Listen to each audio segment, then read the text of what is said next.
Greetings, fellow action figure connoisseurs, and welcome to another episode of Digital Caveman Presents Live.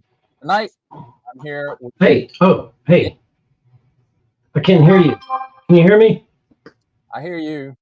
I can't hear you. Why can't I hear you? Fuck. Hold on. How about now? Say something. Can you hear me now? Yeah, I'm sorry. I had the controller turned down. So anyway, greetings, fellow action figure connoisseurs, and welcome to another episode of Digital Caveman Presents Live. Tonight, I'm here with my friend Ed of Geek Homeworld, also known as Savage Tech Man, formerly. And, you know, not this past weekend, but weekend before, we went to Joefest to check it out. First time I've ever been, first time he's ever been. And so we're just going to kind of share thoughts on that. Thoughts? Yeah. Sharing our thoughts? Sharing our thoughts on that. And maybe some pictures and stuff like that. I've got a few that are worth showing. So we'll... I can't even see if anybody's in yet because I didn't put the YouTube page on. So let me bring that up and mute it. Okay. My thing is I'm trying to render that video. Of course, it's not going to cooperate with me. Of course not. Of course not. Yeah. So I don't know how this is gonna. So I can't even see what's going on in my own stream stuff right now. So let's see if I can bring that up. And all the things about Alive. Take a look at that. No, I want to watch it.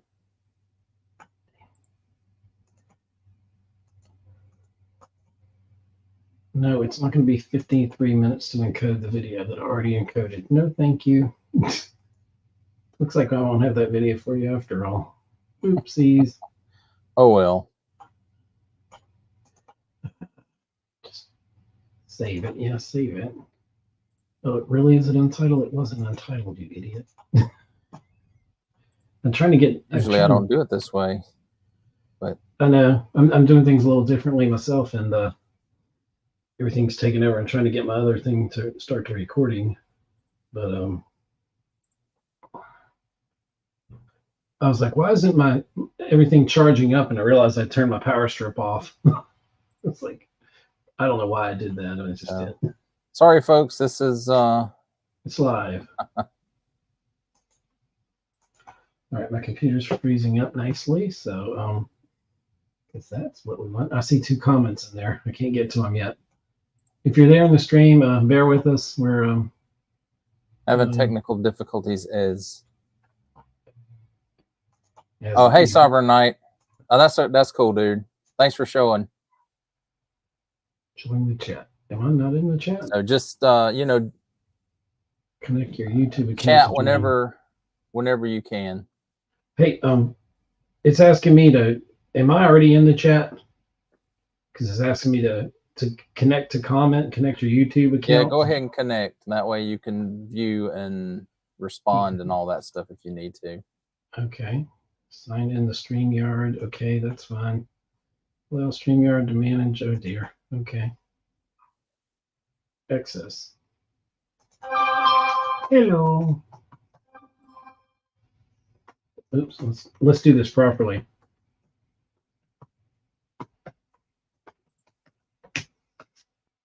Let's see. Am I in there?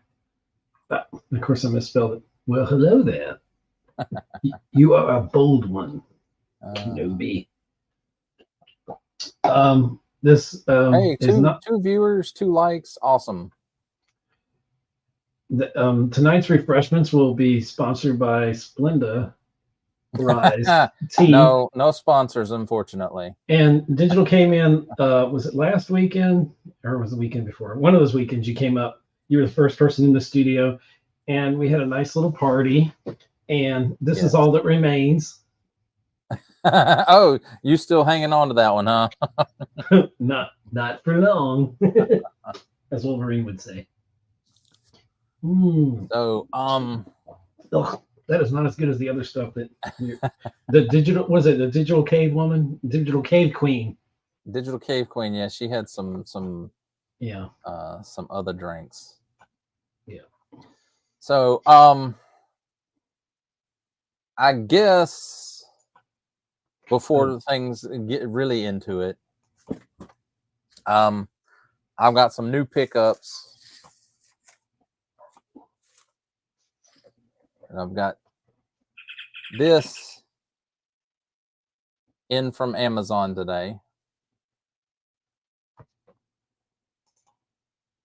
I made a cool. mistake going by that table at Joefest.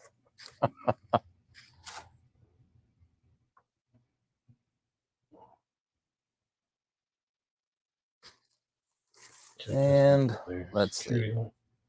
Excuse me while I answer all my security alerts here. I Oh yeah. picked up the Black Winter Thor. That's awesome. I like that.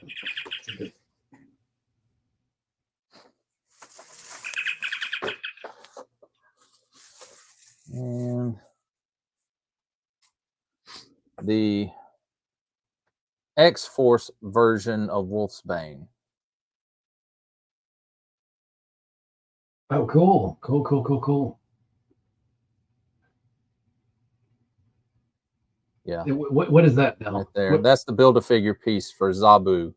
Oh, okay. Saber-toothed tiger from the Savage Land. All right, let's see. So those are ones I have not started reviews on yet. Then this is a new one I got last week. I was lucky enough to get my hands on one. Cable. Okay, do you need my address again, or you already have my address? No, these you can't find these no more, dude. They all. Sorry. If I could travel back in time, it would be mine. And then I picked up the Shield 3-pack, and it came this week. We got Dum Dum Dugan.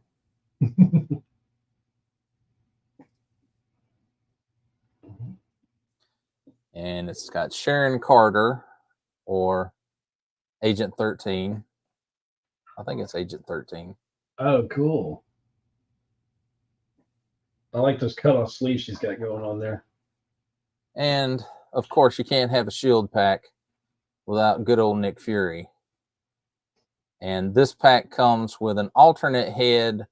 It's actually on the figure in the pack. It's the ethnic version, who is Nick Fury Jr. now. I haven't read those comics, so I don't know how that works. But it also came with the Nick Fury Senior head, so that's how I'm going to display. Because when I think of Shield, I think of Colonel Nick Fury. Unless, of course, it's the MCU, and then I just think about that bad MFer. And let's see.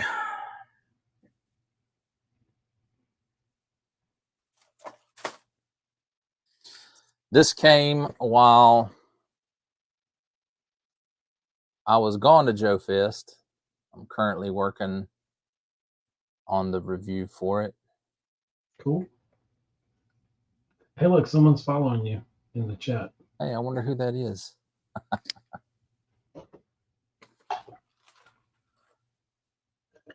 Oh, Evil Moss models. That's cool. Those look really cool. Those Eagle Moss Star Trek ships. Oh yeah. I've seen. Oh, the NX-01 refit. Ooh, nice. I like the way that one looks. It looks much more classic Star Trek. It's been a long road getting from there to here. If I could reach through here. You would Kathleen Kennedy slap me? Yes. Extra.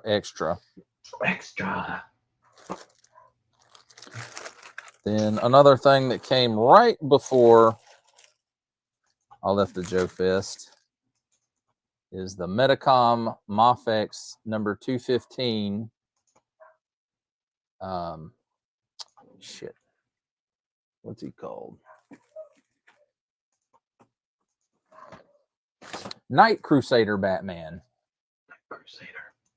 Oh, Batman. Ooh, I gotta sneeze. And this is really nice.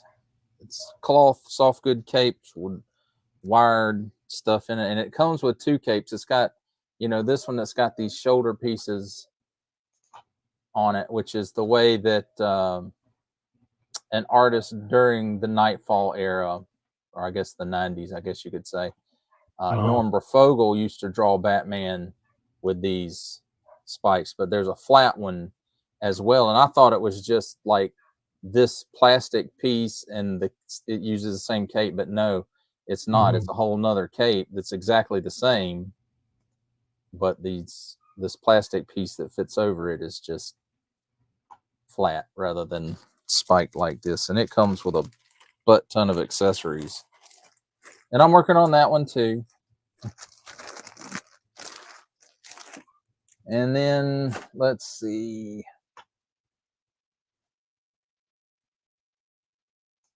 Some other stuff that came right before I left. Masterverse, New Eternia, Thunder Punch, He-Man.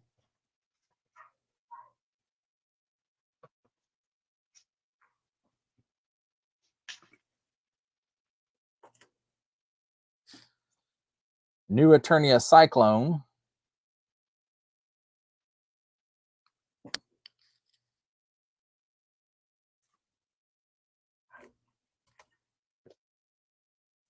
And the Princess of Power, Leech.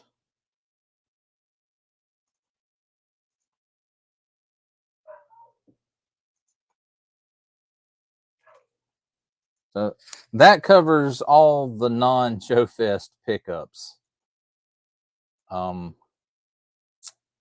So I guess I'm going to get into the Joefest stuff. And no, there was no, I purchased 0 G.I. Joe stuff at Joefest. At Joefest. So, but that's okay because, I everything that I saw there as far as classified series goes, I've already gotten, or it's something that I passed on and, intentionally passed on. So, let me see.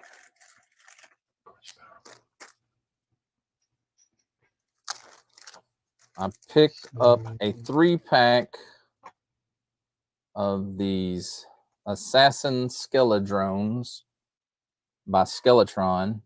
Those are cool. I like those. And there is a review forthcoming on all this stuff. I'm currently working my butt off to get this stuff filmed so I can get it in the editing bay and get it out soon. All right. Then another pickup I got was a Savage Crucible Lemurian Royal Guard. And these are pretty cool figures. That was the whole, and what's the line? I forgot. I had them tagged. And Savage Crucible. They're the line for awesome. I'm not usually into stuff like that, but that whole line really amazed me. Oh no, you're thinking the next thing up. You're thinking of Mythic Legions from the Four Horsemen. Yeah. And I'm getting to that. I'm getting to that. Okay, sorry. No, that's okay. But speaking of Four Horsemen, I picked up the Figura Obscura Sun Wukong the Monkey King. It looks and like this is an excellent figure. Yeah, the video doesn't do it. It doesn't do it justice as seeing it. No, it really doesn't. It really doesn't. And of course, I got none of the studio lights on here because it's going to blind the camera. So there's that. Now for Mythic Legions, and I kind of wish I hadn't jumped in this rabbit hole, but I did. You're bankrupt, brother. I've been bankrupt, brother. So here we have the Mythic Legions, Orakagor. Awesome. And I would say this is one of the most impressive action figures I have ever had in my hands. Do a slow turn with them so we can kind of see. That's pretty cool. I like the features in the face there and all that. Yeah, the jaw articulates. The only thing that I wish this guy had come with was some kind of flame effect that could fit in his mouth like he's shooting fire. So like that's the only thing missing from this guy. And he's a really big chunky piece, and it's got some heft to it. It's solid. So then I also got the Gold Knight 2.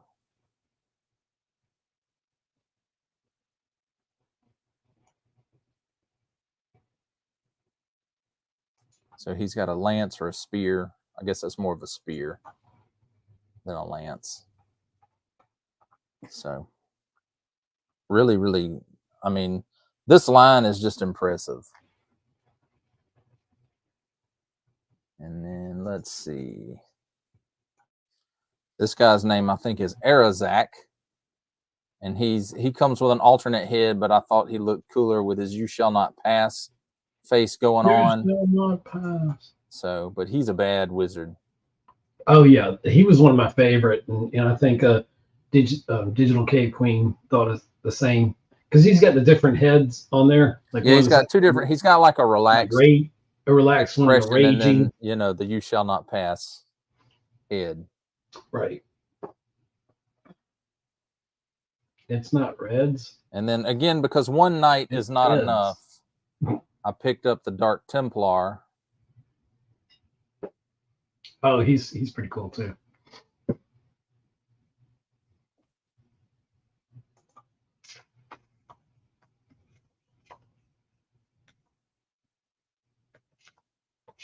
And then another very impressive looking figure is this one, and her name is Thrace Wraithhaler. And for those of you who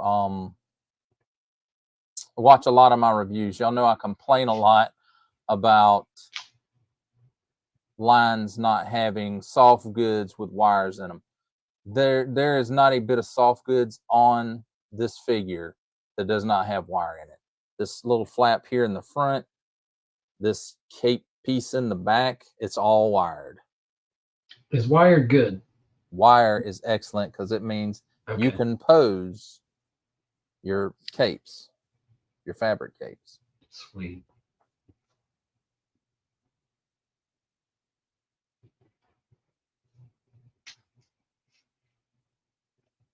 And I'm trying to pick this up without knocking a bunch of stuff off. Then I got this guy who's like one of the evil gods. His name is Poxus, and he, you know, his thing is disease. Beans and disease to you too. And he had all kinds of goodies in the pack with him. These bug wings and this magic circle thingy. That looks of course, like it's not all right here. I couldn't fit it all on the figure, but he's comes with 2 different bow and arrows. And yeah, I was cutting the grass the other day, and I think I saw a cicada that looked like that. You probably did. The only thing is that cicada ain't going to give you no disease, and this guy's like diseasey. I hope not. Apparently, according to what it says on the website. And then I also picked this up. This is actually after Arakagor. This is the second figure that I picked up because I was really curious as to how the horses worked in this Mythic Legions line. So I picked up this horse. His name is Boreas, and he's a pretty BA horse, if you know what I mean. He's a BA Baracus? Yeah, here you go.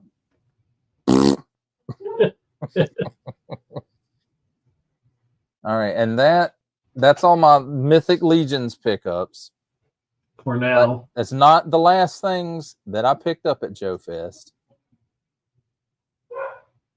I stopped at the Beasts of the Mesozoic table several times. and ended up picking up a couple of things. And generally, their stuff is apparently a lot of it is in 1 to 18 scale, which is basically 3 3/4 inch scale. And so normally I don't mess with that kind of stuff, but I figured some of this stuff I could fudge in to other places, like maybe a Savage Land display or for photos, stuff like that. So this guy is a Zunoceratops Christopheri, and it's a pretty impressive little piece. I mean, look at all the paint apps on this thing. And the range of movement on it is really, really good.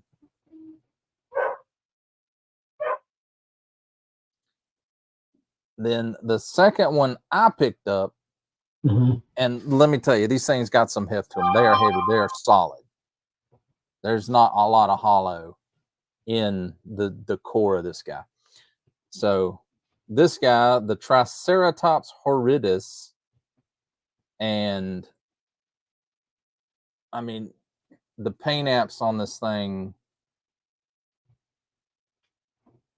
it's just incredible, the detail and the sculpt on it. And it has a pretty good range of motion on it too. And it even, the mouth opens and I can't find his tongue. I think his tongue fell out. So, but he does have an articulated tongue as well. You can move it up and down and side to side a little bit. So then the last thing from the Beasts of the Mesozoic table, and this will finish up my Joefest haul. And I actually didn't pick this one up. After 23 years of marriage, my wife, the Digital Cave Queen, managed to surprise me, sort of. And she had to send Ed here over to me. I was at a different table looking at stuff. And I was so Ed had to slick come about over. it, He's right? like, don't ask questions, just give me your wallet. And I'm like, somebody finna get a butt whooping. I almost said, that word that they don't like us to say here on YouTube. Oh, ass whooping? But somebody was finna get, hey, trying to get monetized over here. Oh, I'm sorry. So no one has a butt to speak of. Sovereign Knight says 1/18 scale is what he rocks. Oh, for his car collection. Okay. Oh, well, okay. These dinosaurs could stomp your car collection, my friend, because they are freaking huge. And I wouldn't recommend doing that with them, though, because, again, they are really hefty. But back to the story. So, I'm going, why are you, what is he? And he says, your wife said to come get your wallet and for you not to ask any questions. You weren't supposed to repeat that part. That's sometimes that's not a good thing. Yeah. You didn't know in this case. Didn't know it was for you. You thought it was something she was getting. I didn't know. I had no clue what was going on. Because she was trying. Then you were over there talking about, give me your wallet. She was there cleaning that table stuff. She's like, I want that to know. Not so quite. After 23 years of marriage, she was able to surprise me with something. And I looked at this piece several times. And I was going to pass on it. Like me, you see. And not because the piece isn't amazing, but some other factors. And again, this thing is heavy. So she surprised me with this. The Beast of the Mesozoic, 1 to 18 scale Tyrannosaurus Rex. And I mean, this guy he's big. Does his mouth articulate? And here's, this is how big he is. This is 6-inch figure. Okay, have Nick Fury fight him.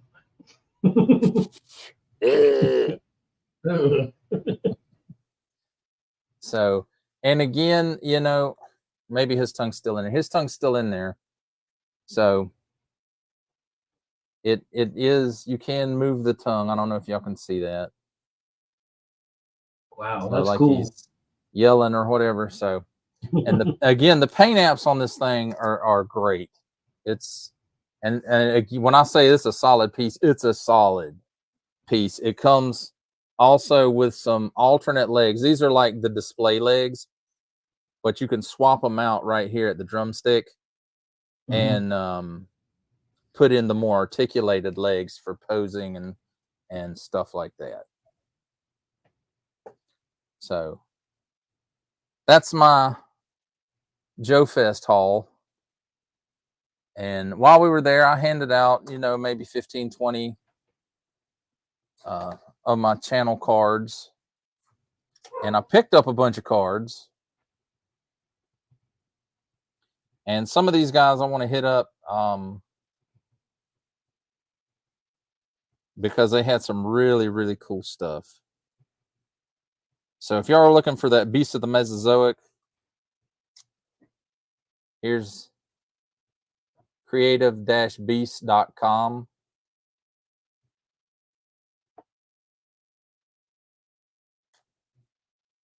And Spiro had a pretty good conversation with this fella.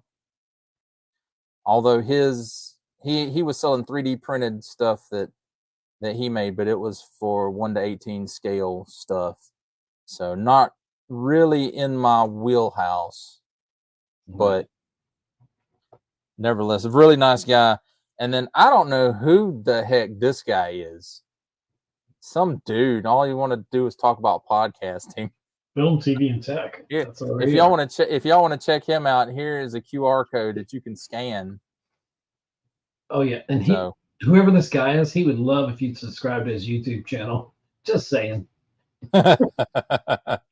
Please. And then here's Prometheus, and I can't remember what they had. Two totally awesome dudes. It says Prometheus. I can't remember what they were doing. Then this guy, he was selling 3D printed G.I. Joe classified weapons that he had designed. And he was a pretty nice fella too. And if y'all, there's a QR code and I don't know what that is, Instagram thing. So if y'all want to scan that and check his stuff out, there's that. And then I cannot remember what I was talking with this guy about. I think he was in that back corner table. Yeah. Is that where this one was, in that back corner or the front corner table? Front. I think it was all like the way in the corner, end. Yeah. So that was a very nice gentleman too. Is that in that corner we were talking to for the longest? Yeah. Over where they had Jabba's sail barge.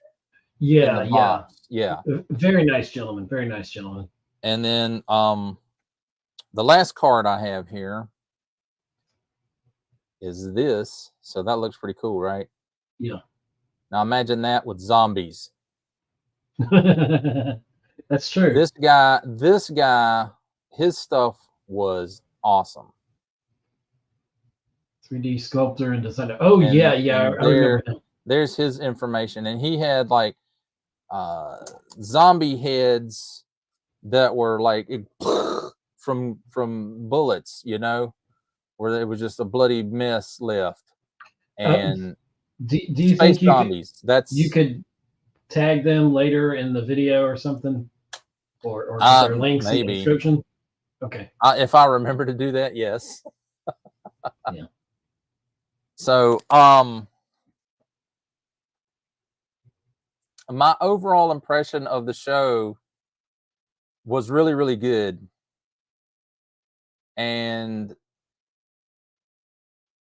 I'm sad to say I didn't make it to any of the panels. We didn't make it to any of the panels. We didn't. The floor was so overwhelming to me. And now next time I'll be prepared for it a little more. And because I plan on going back to this show. It was a really good show. And everybody there was super nice. Yeah, it was my first con I've been to. And this is the first con I've been in since like maybe 92. Wow. And that one was just a little rinky-dink little backroom thing on Jekyll Island, Georgia. And it was supposed to be a Star Trek convention, but mostly what they had in there was, it was basically just a dealer's room with comic books. So that was a Star Trek convention in 92, folks. At least, you know, in this area. Right. And so it was very, the floor was very overwhelming. And I mean, it had even spilled out into, you know, the hallway before you even get into the show. And we met and talked to Dan Larson from Secret Galaxy and Toy Galaxy. And we talked to Pixel Dan, and I'm sure all of you guys know who Pixel Dan is. They were out front there. Yeah. This is before you even got in to the floor, and there was a bunch of like displays and stuff for sale. The guy that had all the 3D printed stuff out there, he was a really nice guy too, and I don't think I got one of his cards. Yeah, there was a well, I'll talk about that later. I'll let you finish. And who else? Oh, we didn't talk to him, but we saw JC from TNI News. He was there filming, and he was busy, so I didn't want to bother him while he was filming. Some other folks that we ran into were, I had a chance encounter, I guess you might call it, with Sergeant Slaughter. And Ed actually snuck a picture of it. I didn't know he was doing it, but I talked to Sergeant Slaughter, you know, just basically it was, how you doing? You having a good show? And he was really nice. I didn't want to bother him too much because, you know, I knew he was headed to his break, because I don't know what else to call it other than his handler, maybe. Had food, but yes, go ahead. Raz wants to know if you want him to join. Oh yeah. Let me. Yeah, while you're doing that, I'll tell the story real quick. So, Digital Caveman was trying to get some water from the water fountain, and me and Digital Cave Queen were behind him, and we're like, pointing, and he doesn't see me, and I was like, Sergeant Slaughter walked right by him, going to the elevator to go up to the panel room, and I was like, and I went over there and tapped him on the shoulder, like, look, you know, without being too conspicuous, and he was right there. And that's when I got a picture of that. So, I've got a whole picture slideshow that I'm gonna be showing here. Oh, did it finally render? No, it didn't. I had to give up. No, it still hadn't rendered. Okay. So I think what I'm gonna try to do, I've never done this, I'm gonna try to share my screen, and I've got it pulled up in the pictures. Unfortunately, I took only 206 photos.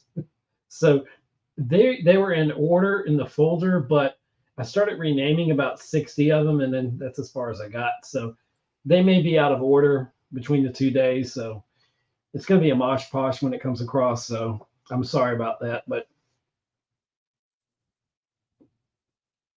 is Raz coming then? I'm sending him the link now. Oh, okay, cool beans. And that's from. All right, there we go. That's done. All right, Raz, I sent you the link on your Instagram. Raz, check. Link. So I basically, I didn't want to bother him too much because I saw his handler. I guess that's what it was holding, several cartons of food. So I'm guessing that he was going on his lunch break, because it was about that time. And so I didn't want to bother him too much. Hey, how you guys doing? And he said, hey, fine, and I asked him if he's having a good show. He said, yes, having a great show. And this is a really fun show. And it was a really fun show. And let's see, the other couple of encounters we ran into Mega J Retro as he was coming out of a panel, I think. and he was working one of the tables there, and I can't remember which one he said it was. But so ran into him, ran into Emerald Knight Photos from Geeked Out Click. So if you're not in that Discord and you're interested in toy photography, I'm having a hard time with my Droid cam. Give me a sec. Because right now I'm with my regular USB shit camera, and I don't your like B cam. Your B cam. Now this, yeah, I'm just trying to get it working. Hold on. Hey, Caveman, I had tried to send I don't know if this is how it's on the chat. It says, Raz, check your link on Instagram. I'd sent that and it said, this comment has failed to post to Digital Caveman. So maybe you can't mention Instagram on here. I don't know. Maybe, because you know how Instagram is about YouTube. Jeez. You know, they don't like YouTube links and stuff. Give me just a second, fellas. It's a digital cave queen calling. So as Raz is getting okay, I don't know. I'm here, but I can't get my my phone cam to work, and I'll reboot it. If you have to go back out and come in, it's it's whatever you need to do. Yeah, I came in at the right time though. I wanted to talk about Captain Power because I'm in a Captain Power group on Facebook, and guys, y'all keep it going. I got an emergency going on, and I will be back. Sure. In, hopefully a few minutes. All right. No problem. Yeah. So how you doing, Ed? Oh gosh, my car decided to just die this week, and it's in the shop. It's been hell. Okay. It's been one of those weeks. I'm just taking it in stride. I'm like,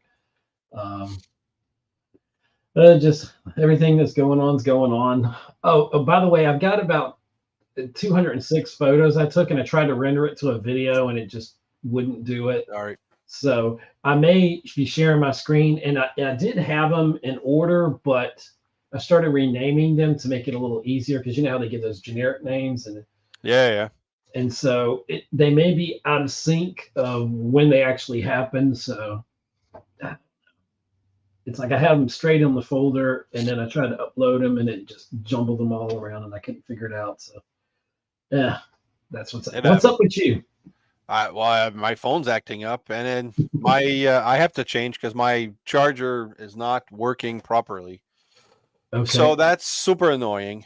And but besides that, not much. I got my passport fixed, like not fixed, but I've obtained it. So now I'm gonna be going to TFCon or Baltimore. Oh, I was gonna ask you. That's in Baltimore. When is that?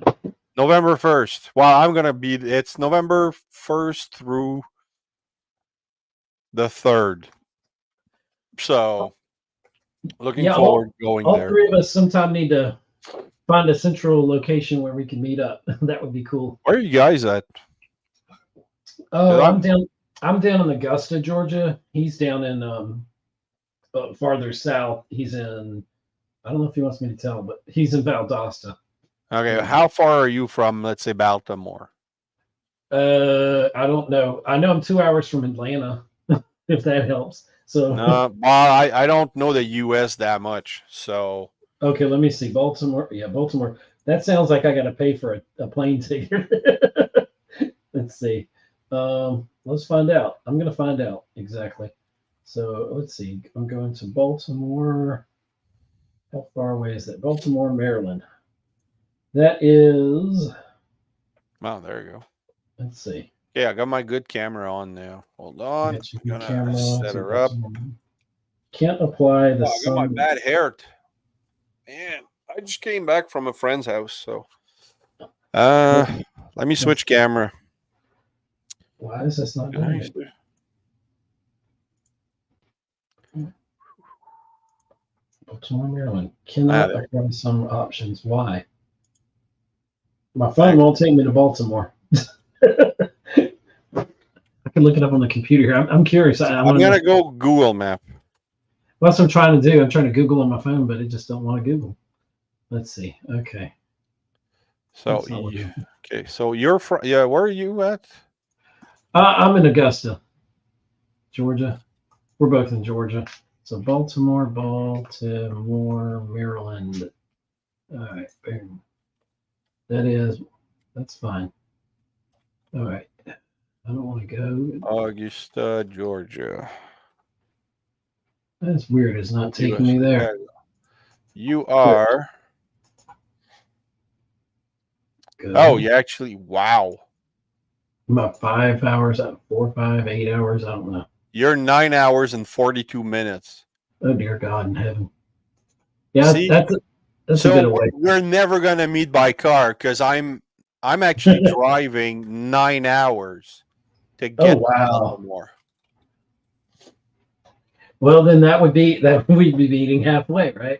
Yeah, Baltimore is going to be the halfway point. So it's 8 hours and 20 minutes that I'm going to drive.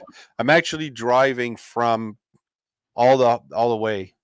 I was gonna say you're gonna do it straight. You're not gonna take any, maybe road stop here or there, but Yeah, I'm going to go for, a break and fuel up. So every 4 hour I'll stop for gas and I should be okay. uh, But can yeah, I mean, I'm nervous. Canadian plate and U.S. ground. I don't know how that's gonna go. And then all the way to Baltimore.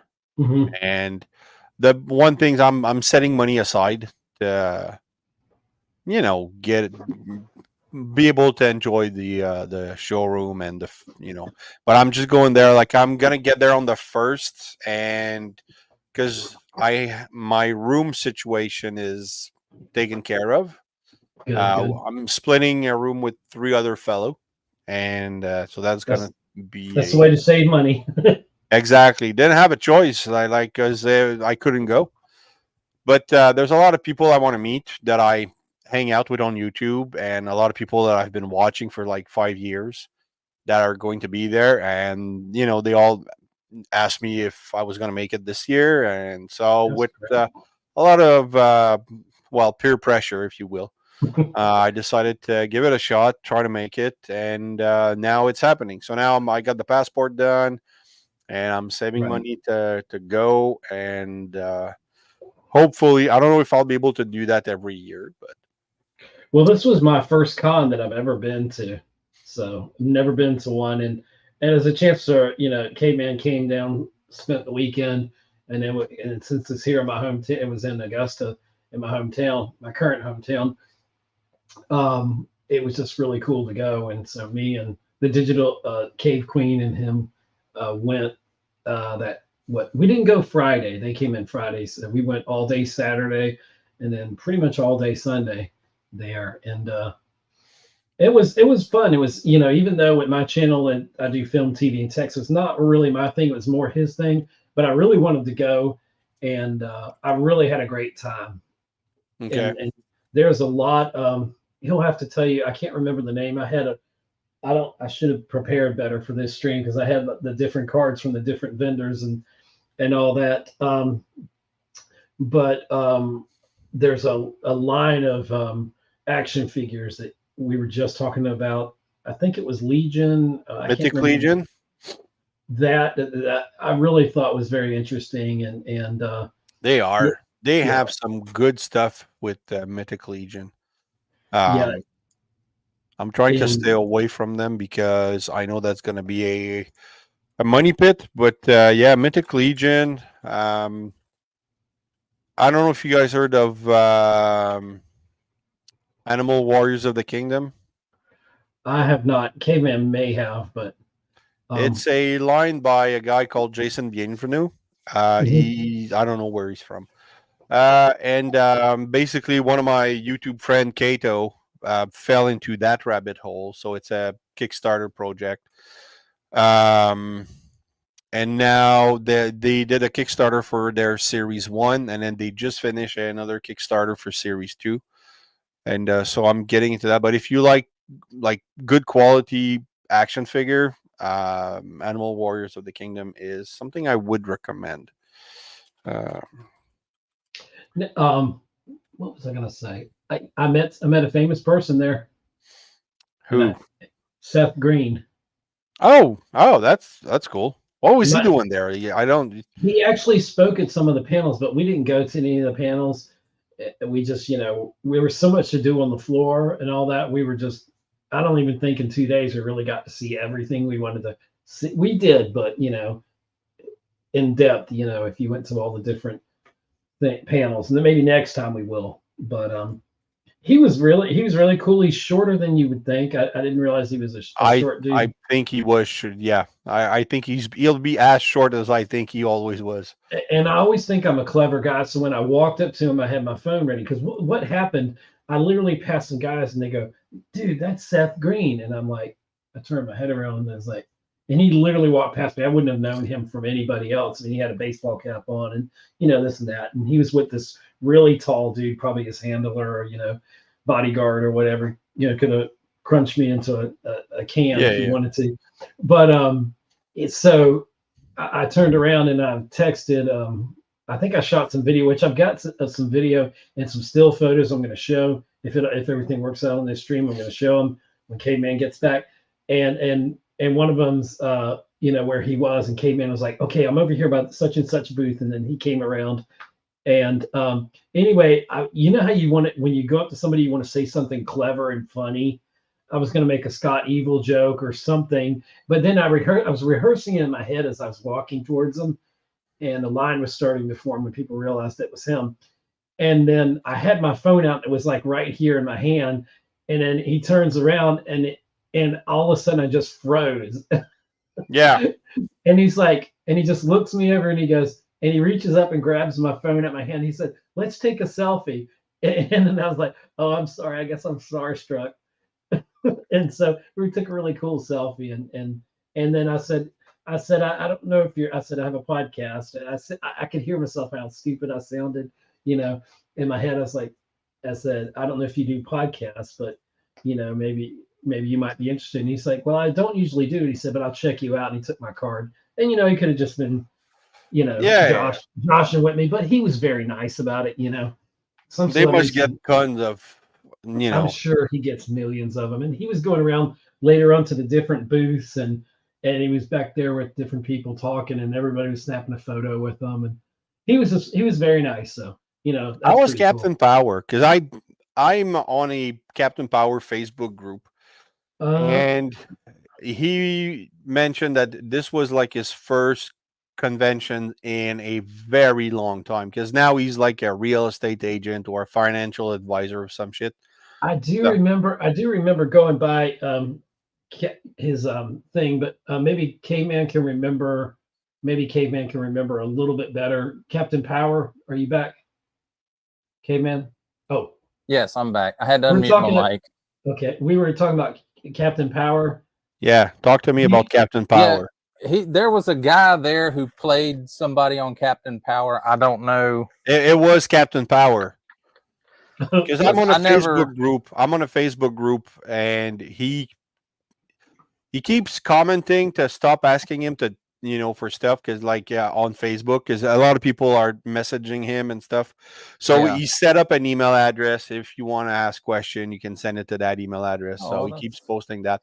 But he was saying that it was his first convention since since a very long time. So, and I kind of wish I could have gone to see Captain Power because back then that was a show I watched religiously.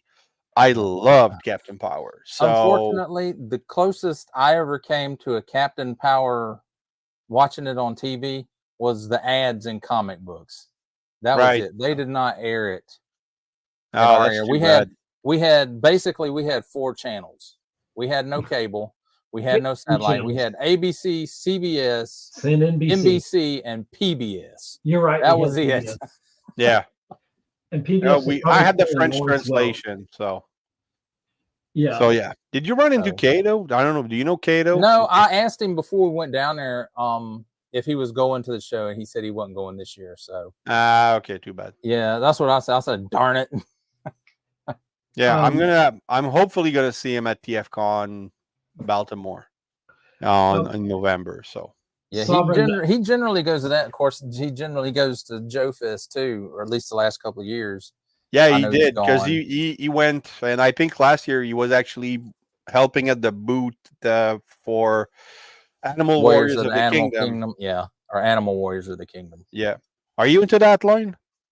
No, I looked at their booth while I was there, and I'm really thinking about kicking the tires on it and seeing if I like it. But I just recently kicked the tires on Mythic Legions. Yeah, which is it's too expensive Man. for me. But because I like because basically I'm not a collector of Animal Warriors of the Kingdom, but I told Kato that if they ever do a Minotaur, I was going to buy it. Oh, Mythic And Legion's now got a Minotaur. they have a Chief Brutox who's a Minotaur, so I backed it. So I'm gonna get that. Like he's more of a like buffalo head, with the big horn. Yeah. But he's not like an actual Minotaur. But it's hard to find a good because I love Minotaurs from Dungeons and Dragons. Look, so I don't know if you saw the first of the show or not. No, while I was driving, so I kind of this is the Mythic Legion's ogre class, Arakagor. No, that's not a Minotaur. No, he's not a Minotaur, but they have a Minotaur. Yeah. How much did you pay for that? Like, what's the retail on that? The retail on it was $75, and it was a little cheaper at the booth. The stuff was a little cheaper at the booth than what it normally runs. And I think what they were doing, like 100 Canadian. I think what they were doing was like on the website when they do the pre-orders for it. If you order the entire wave, then you get a bit of a discount. Or even the individual ones. It's 4 horsemen, right? Yeah. Yeah, it's 4 horsemen. And if you pre-order them, you get a little bit of a discount on them. And I think they were selling it for that price at the booth because I did look for what? Oh, there's no shopping on their site. Come on. Not on that one. You got to go to storehorseman.com. That's dumb. 4 horsemen. And they also have sourcehorseman.com and mythiclegions.com. So is Anthony? What did you came in? Whoever. 4 Horsemen. Which was the one I liked? 4 Horsemen. 4 Horsemen. That's 4 Horsemen. The Mythic Legion stuff is what you like. I was blown away. Very impressed by it. The articulation, the artistry that goes into it. And I picked up this the Monkey King from last year, the Figura Obscura. Oh, Monkey King. And this figure is cool. He's not as cool as that Arakagor, but he's pretty damn cool. I can't find it. I can't shop it. I think if you go to mythiclegions.com and you scroll down on that home page, there's a link to it. I guess I could be looking this up too. Legions. Where can I buy? Store Horseman. Nope. Is it? You can buy gift cards. That's dumb. It's not Mythic Legends. Mythic. Well, their pre-orders for the newest wave just ended Sunday night, so they may not have anything in there right now.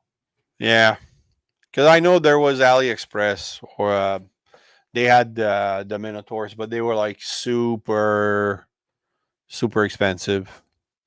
So, but yeah, I'm gonna be happy with because AWOC's Minotaur Chief Brutox was 45 US, so it's not that bad. Caveman. I found sourcehorseman.com/mythic. Okay, here it is. Legend. Yeah, but you can't shop it because when you click shop, it brings you to the. Let's see. Oh wait, I know the pre-order is closed, and then you can shop now, but you can get gift cards. Yeah, I just saw that. Yeah. Yeah. Okay. I'll put the link in the thing. That's probably where you were just at. Let's see. Let me see if I can hold a sec. Let me see. Too bad. I wish they would just list figures. Closed. Maybe on AliExpress. Now, if you go to mythiclegions.com. It Here has we a go. list of all the figures. Can y'all see that on the screen Yep. there? Is it sharing it? Because they do have some good. Now, I eBayed some of this stuff. I made the mistake of going down the rabbit hole. Yes, some of the older stuff is really, really expensive.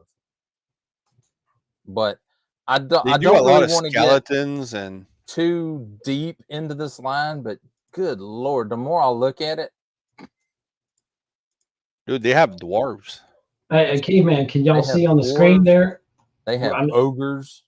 Caveman, is it allowing me to share it? It's showing at the bottom. Hang on. There we Okay, go. there we go. Okay. Yeah, but you That's can't Door shop there. Horseman It's stuff. only You to can buy see- gift cards. Yeah, the Yeah. pre-order is closed. It closed out Sunday night at like 11 p.m.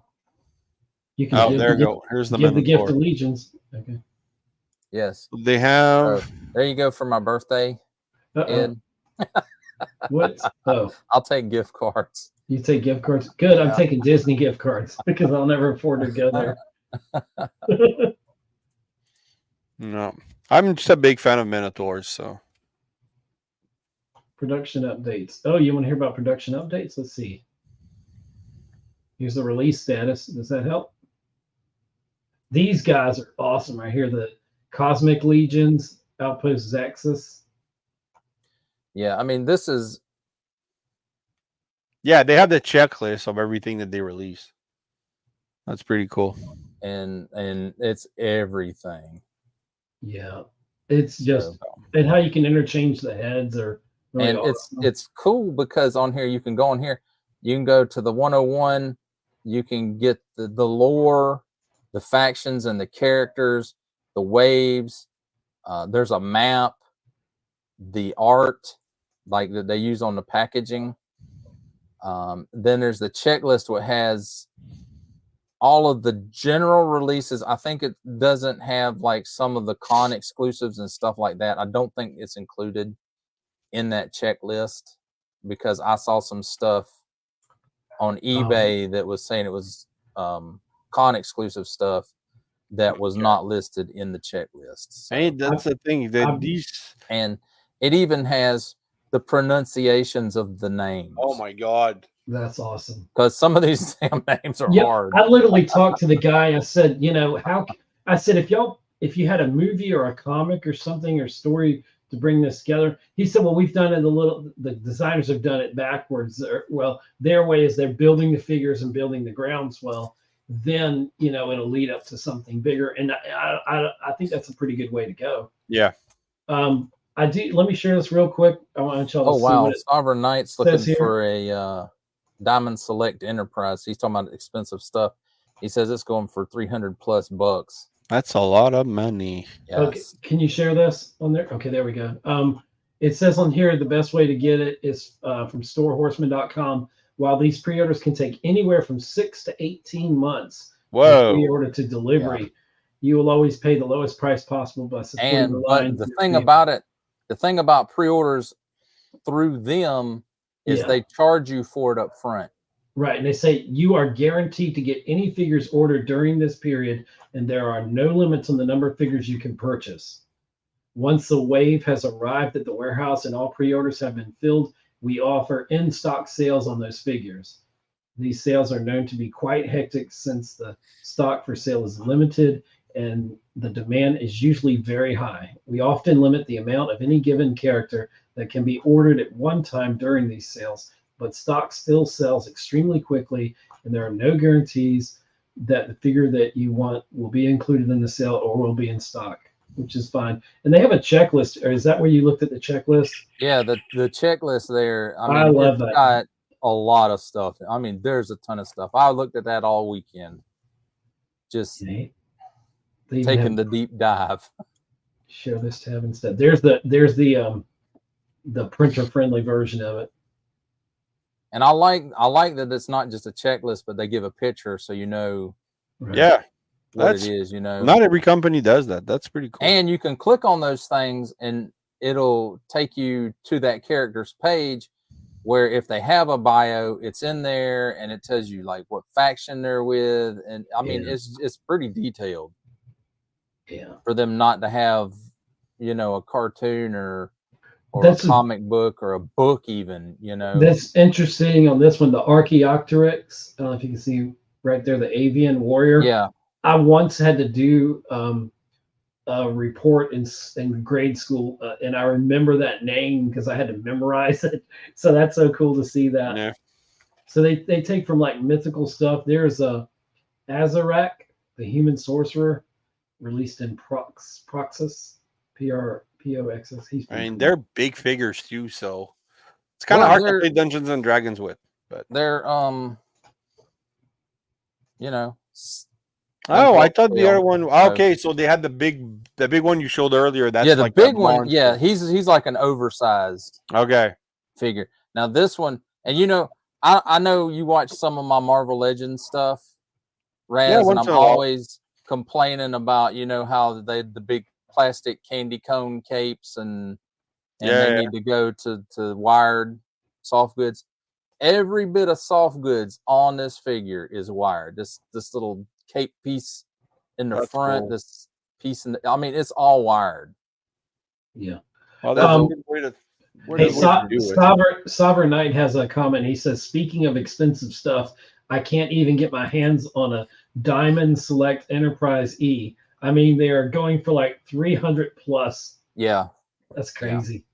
Those Diamond Select ships, Enterprises. I have and two stuff, figures. They go. I have they actually go right there. You can't see it, but I have a Juggernaut and a Beta Ray Bill. Oh, and that Juggernaut is chunky too. It's a Diamond Select is not posable at all. Like it's just it's pretty. There's a lot of articulation, but it's so tight and clumsy. But I have two Diamond Select figures. One's a Doctor Doom that I bought over a decade ago, probably. And then recently I picked up the Titanium Man because he's just so huge and he's always so big in the comics when he's fighting Iron Man. Yeah. And so I picked that one up and I like it. The range of movement on it is a little bit limited. Beta Ray Bill is the like way it's really designed and just the articulation schemes that they go with. They're still working on 10-year-old articulation scheme, kind of like Star Wars, the Black Series for the most part. They've got hinge and swivel in the elbows instead of double elbows. But I think they make that decision consciously because they're more about the aesthetics of it rather than the range of movement. I mean, I'm able to make it stand, so that's all I need. But, hey guys, I just wanted to pop in because I do work tomorrow morning and it's 11 p.m. so I'm gonna have to go. Okay. Well, I missed wishing you a happy Canada Day. So happy Canada Day. Thank you guys. Yeah. In 2 days I'll return you the happy USA Day, whatever you call it. 4th of July. The 4th of July, yes. All right. Well, you take care, guys. All right. Thank you for stopping by, my It's friend. good seeing you, Raz. All right. Yeah. So if you want to, oops, I'm sorry. I wasn't on there. My mic. I'm steady talking. I was like, good to see you, Raz. I was gonna say, Raz, if you want to, do you want to do the go through the pictures here that we took? Let me pull up mine because it's just a few of them. I only got about 4 to go through. I always take too many. I had like 11,000 pictures that I took. Oh gosh, Digital Cave Queen has jumped on. She said Mythic Legions is a really nice line of figures. I agree. Unfortunately, we I had fun. agree too.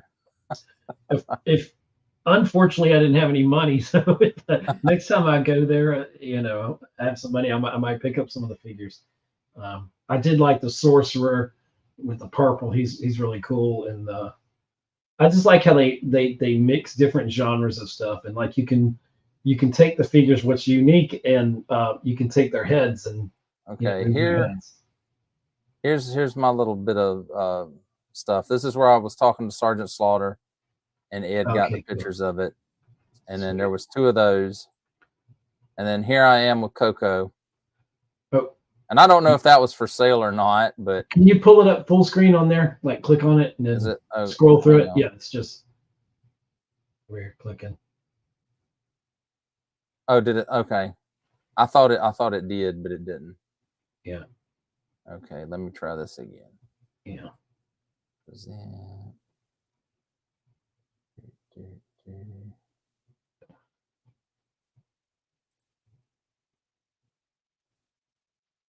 Present. Share screen. And of course, it won't show it. Let's see, window. There we go. Yeah, it's like you got to find which window you're sharing. Okay, how's that? Is that better? Oh, that's perfect. Yeah, that's it. Okay. That So works. there I am with Coco. So let me back it up. So there I am talking to Sergeant Slaughter. Yeah. He's I telling wonder me if he's that having a fun show. was there's that his guy lunch. with him. Oh, that was his lunch. That's his hand. Yeah, that's his lunch right there. The look, that's so funny. That look there, you're just like looking like, should I talk to him? It's his face. Well, you know, I knew he was going on his break, but right. You didn't want to bother. I didn't want to be bothersome because I know working at Walmart when you're trying to go on your break and people are like, "Can you help me with so and so?" No, I'm going on my damn break. And then there's me and Digital Cave Queen, and we ran into Seth Green. Oh, So cool. that was I pretty didn't cool. see that picture. That is a very good picture. At least y'all get a cooler picture than I did. I was like, oh. All right, so there, that was mine. So we can go through. All right, let's see how this works. Okay, present, share screen. Make sure you make the click on the picture and make it bigger first. Right, that's what I'm doing. Yeah, I've got them in here. And then present it and choose window.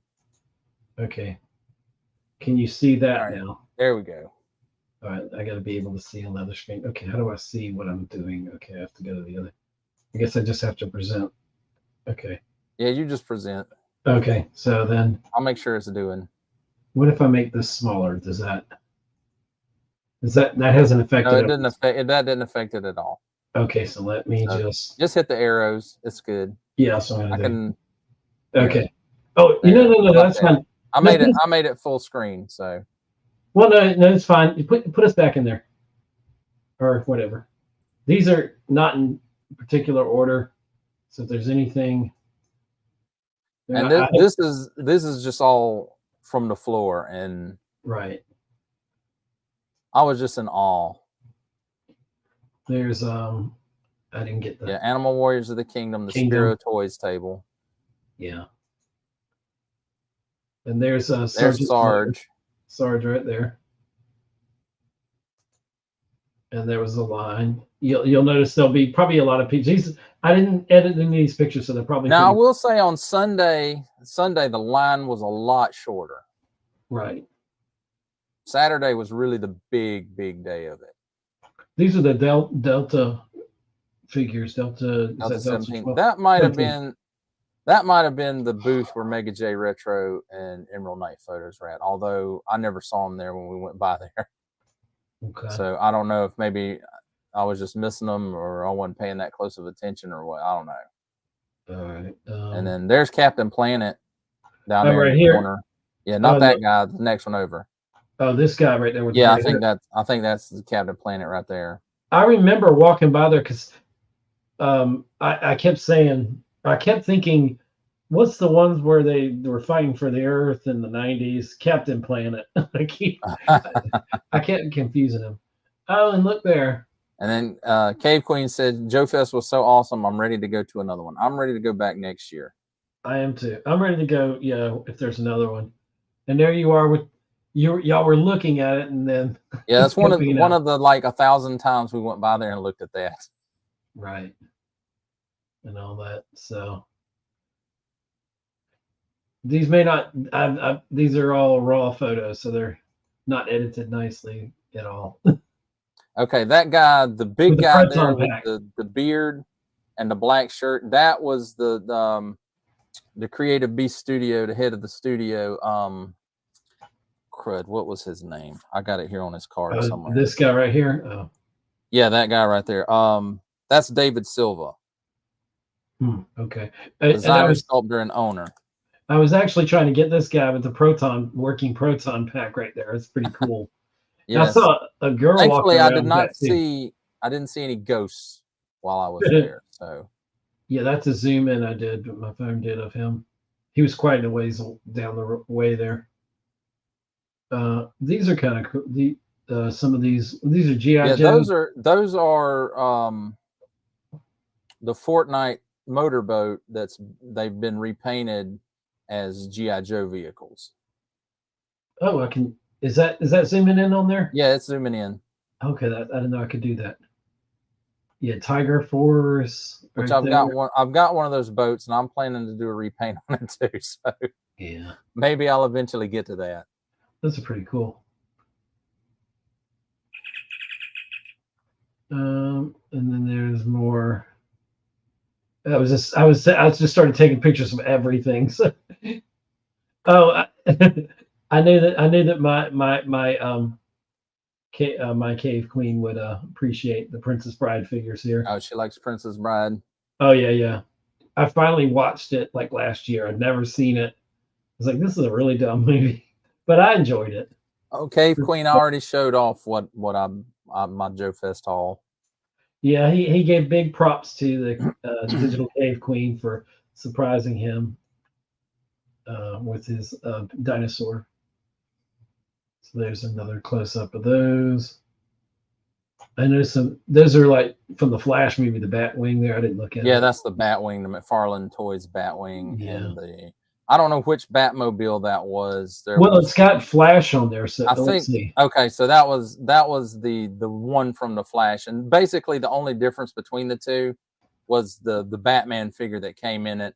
One came more decoed 89, and one came more decoed as the Flash, the version from the Flash movie. Now this is the Flash Gordon figure, but this is the Oscar Goldman $6 Million Man. Yeah, I know you were drooling over those. I was, and you $6 can't see million man this figures. little purple guy. I think I got a close up of him next. I had that toy. I don't even know what it is. Yeah, he's the interplanetary Staroid. He's a hemorrhoid.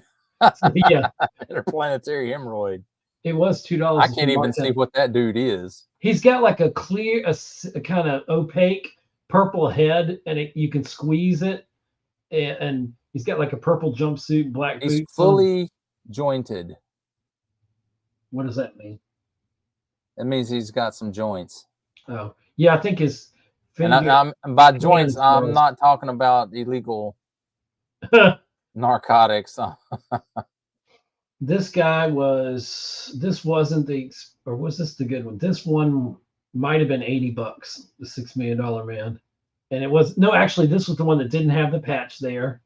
And so this one was cheaper. I forgot the price of it, but it had the shoes on it. And it used to come with this long, those, the things. Yeah, it used to have like swappable parts, didn't it? It did. What that thing? What do you call those beams? Steel beams that you could pick up. An I-beam. I guess so. It looks like shaped like an eye.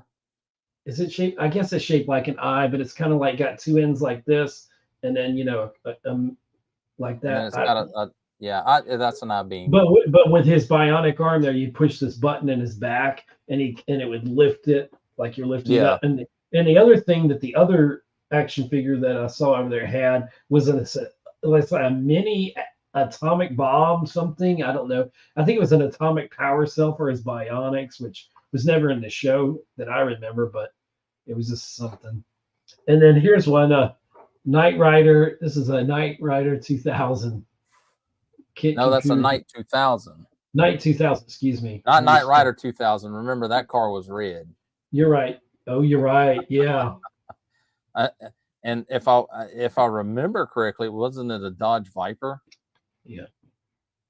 Oh my God! He says it's $700. I didn't realize that. Does it say that? Yeah. See, it says 1983. Oh crap! It does say that. It says that's 7 No, zeros. that might say 200. Is that 200? Well, let's see. It might be two. I think that's 200. Yeah, it's 200. Are you sure? Yeah, 700. That looks like a 7, dude. It works. If he's charging 700 for that, it's gonna That's be sitting on his crazy. shelf for a long time, I think. And it was $9.97 at Kmart back then. Oh yeah, yeah. I love it when they leave those original price tags on them. Something happened. Oh, that was a Super 7 booth. Oh, well, I saw this one. Here's the. Yeah, go back to the Super 7 booth. Oh my God, this is I want to talk about that for a minute. Okay, hold on. I'm getting there. That's next. Inspector Gadget. This one. Oh, yeah, that one. All right. Now, while Super 7 had a really cool setup and booth and display, the only things I saw them selling at the show were posters. I didn't see them selling any figures. It was all scan to buy it on the website. Oh. Now some of that stuff on the table, we didn't go over there very early. Right. Well, so maybe posters was all they had left by the time we got there. And that's what I was gonna say. Maybe at that point it was a limited supply, so that the safe thing is just go online and get it. And this was just like, okay, if you like it, then go online. Yeah, but they had the posters, and I did like these posters here. You can't. They were kind of $75. Yeah, for a poster. I can't. And that one's $85. I can't. Although they were really cool posters. This one's like, and who is that again? That's Cobra Commander. But he was doing the whole on a Napoleon pose on a horse, stance. you know. And then there's guys in the background. You can't see it here on this photo. Oh, that's cool. Sovereign Knight says the Knight 2000 didn't have electronics. It uses a plastic record to play the sounds. So that's okay. So maybe that thing is $700 if it still works. Sealed contents door and Michael Knight instructions box kit 100% complete with works. With box, and it works. Instructions, yeah. No Michael Knight included. Oh wait, it does say includes Michael Knight. It says Michael Knight, yeah, it does. Interesting. And I just saw that T2. I'm a big T2 fan. But look at the price on that, $100 back. It's like Rock'em Sock'em Robots. It does look like that. They both look like Arnold, don't they? Kind of. That's cool. Inspector Gadget. So then, no, Digital Cave Queen. Those particular ones that they were selling at the show were not hand drawn. They were copies of stuff that they have hanging in their office. Both of these sold. These were totally working from Fallout. And they get the. Oh yeah, those were cool. Those are very cool. Didn't you say the guy said there was no 3D printed parts on that? He did say that. So these are like actual parts. They actually built this, which is amazing. So, and I think this one sold first, then the gun later on, but that's so cool. And they had an Atari there, an old Atari. I wonder if it worked though. I've got like 3 of those and none of them work. That's usually how it works out. Oh, this is pretty cool. This, yeah, they were selling those backdrops, diorama backdrops, yeah, which are really cool, you know. And I think it came with those stands in the front of them. You know, the figures are standing on. Yeah, because it's got a channel in the back where the cardboard slides into. That's pretty cool. Which is cool. I thought they were, I don't know. For me, they were. You got a tall Han Solo here, a Spock. They were a little high to me, but it's hard to judge that kind of stuff from these smaller companies or these independent people who are selling it because they put a lot more time into designing and making these things than a major company. It doesn't cost as much to get the tooling done and the sculpting and all that. So these guys were kind of cool. The technical trauma people. Oops, sorry. What did they have? I got a mission video. Oh, there's the table next to him. That table next to him was like, don't photograph anything. Don't bump the table. Wasn't those guys. Maybe I didn't photograph anything. Maybe that's all I got. Yeah, did you see that table with the little glass case on it? No, over to the left. Oh, the other left. That guy in the red or orange shirt. Oh, right here. Yeah. I didn't even know they had a sign up that said, "Don't take any pictures. Don't bump the table." I was like, Jesus. I'll keep moving along then. Yeah. And this was Urban Rev Toys. So they had some. What did they have? They had some. What did they have? Okay, they had some diorama pieces. I want to say they had some custom figures too. These look like some. Oh, there's why does he look familiar? The guy with the gold That's case. Pimp Daddy Destro. Oh, okay. Is that Blade? No. Yes, Looks that is like Blade. Okay. Oh, that's we saw Blade there as well. You remember that? We did. I may I have a fist bumped picture. it with Blade.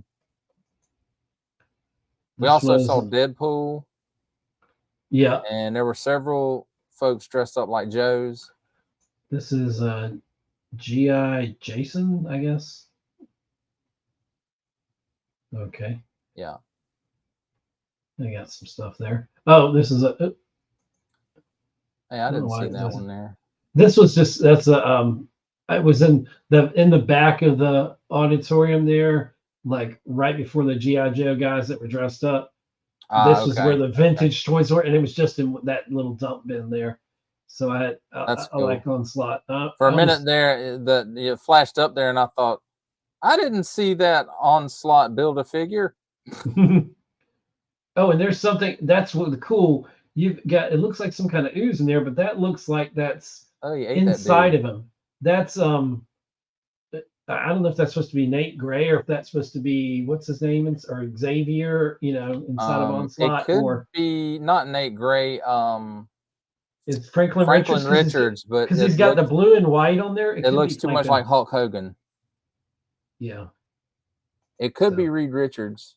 Yeah, they were to the left here. These guys that GI Joe costume club. What is it? The Marauders finest. These guys, they had some of their. They were dressed up pretty good. Oh, Sovereign Knight, a buff Magneto doesn't even touch Onslaught. You'll have to like go on YouTube and look up Onslaught, and that'll give you the rundown because we don't have the time to run all that down. That's tonight. Another thing on there. This was cool. They had this guy and they were pushing him around in a wheelchair. I thought it was a real person at first. No, it was just what's happening?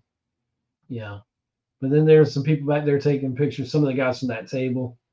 Yeah, Bazooka, Snake Eyes, Storm Shadow, and somebody else. Version 3 Snake Eyes, maybe. I don't know. I can't make that one out. Here's the Tech Line Trauma. They were kind of cool. They had I didn't have a chance to really talk with them, but they have like you'll see in the next photos, I think.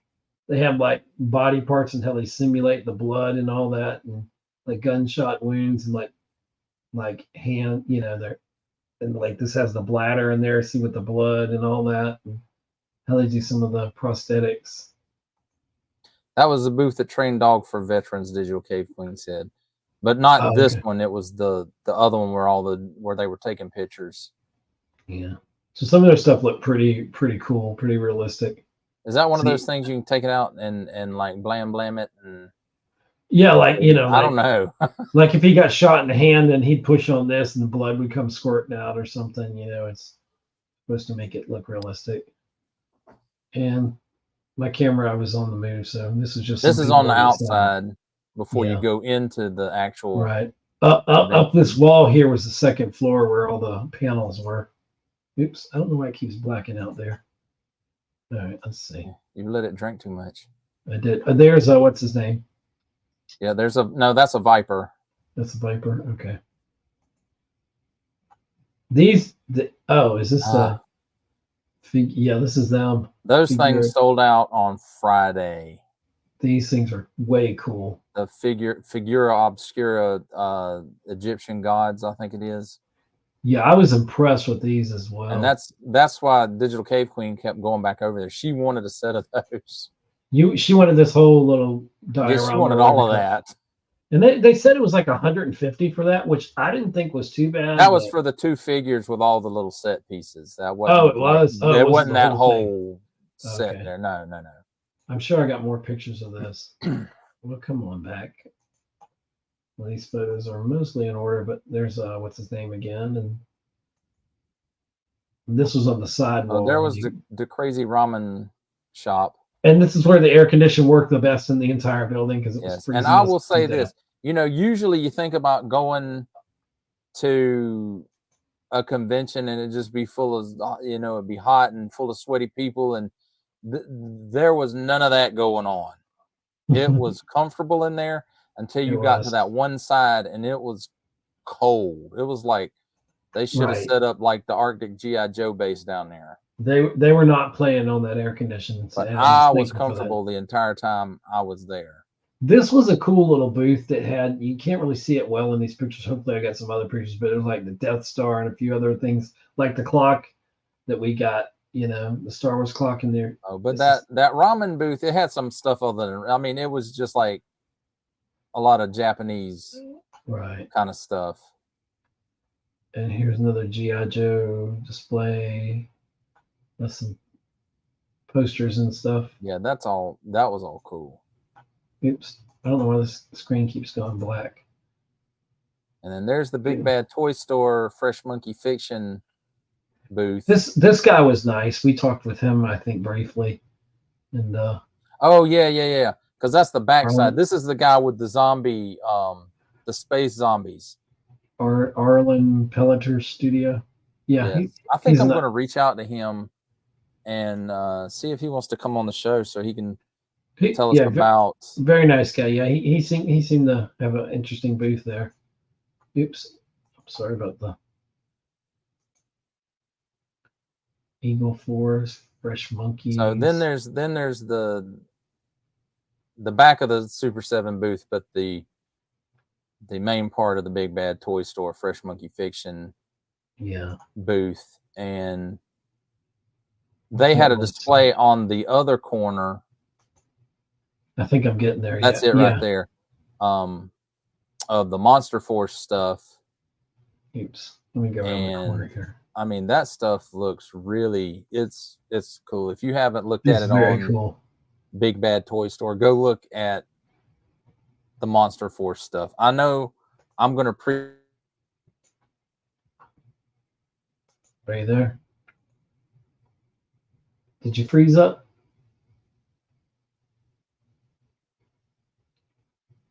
Caveman, you still there?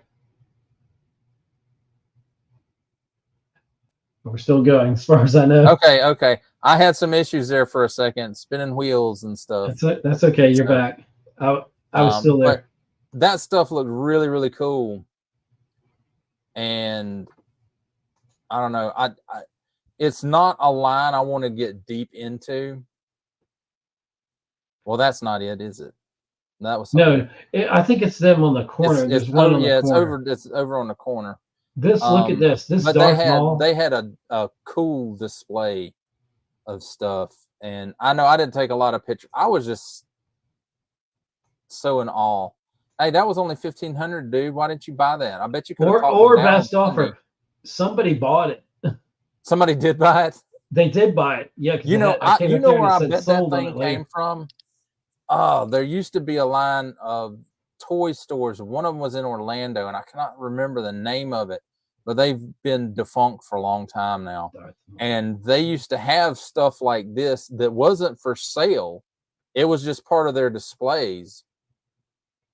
They had like huge X-Wings and TIE fighters hanging from the ceiling. They had a Darth Maul just standing at like the entrance to their little Star Wars shop. FAO Schwartz. FAO Schwartz. Yeah. Yeah. Okay. And so that was some cool stuff. And I bet that's really where that came from. I'm sure I got another picture of them. All right. These are the guys these are the dog trainers. Okay. Or I don't know if these guys actually trained the dogs, but that's what they were there representing.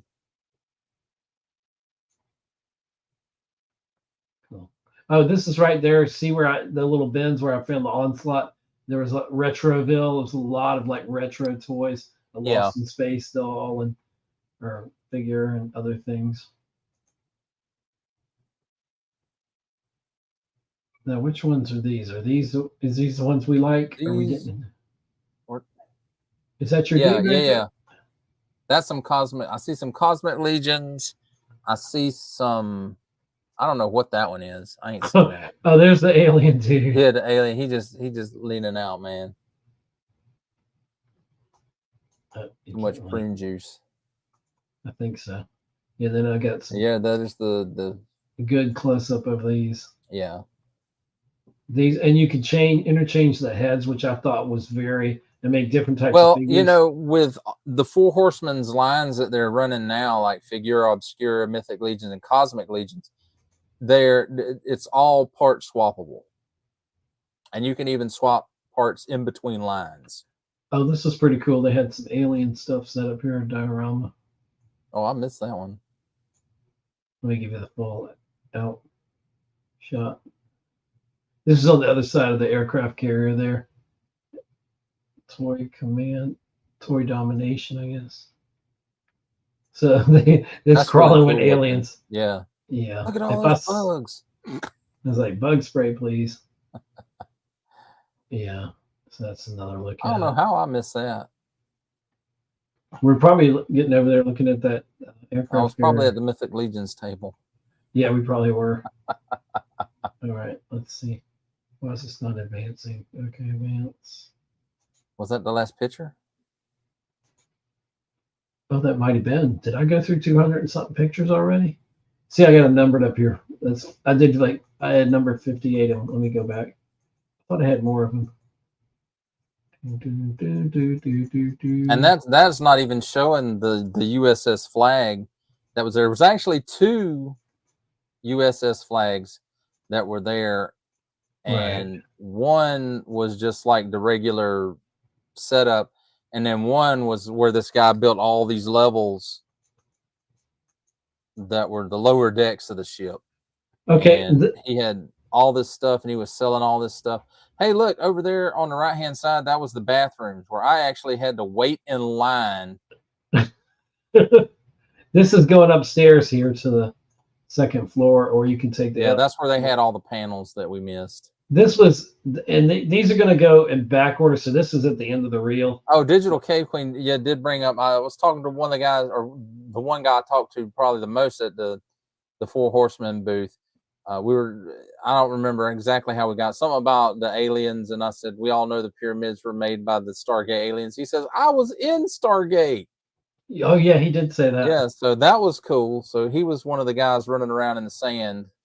Now these photos are probably going to be. This is, I think, the end of the reel, so going probably against the grain here, but we'll see. But this is on Sunday. This is closing. Yeah, this is on Sunday when they started clearing out everything. Clearing out, and that's a bad echo. And this is some ones from the garage there across from the convention center, which I liked it. I thought it was a really nice area down there. That's the when the heat we learned the bridge to the convention center to the garage. Convention center from the garage, yeah. On James Brown Boulevard here in Augusta.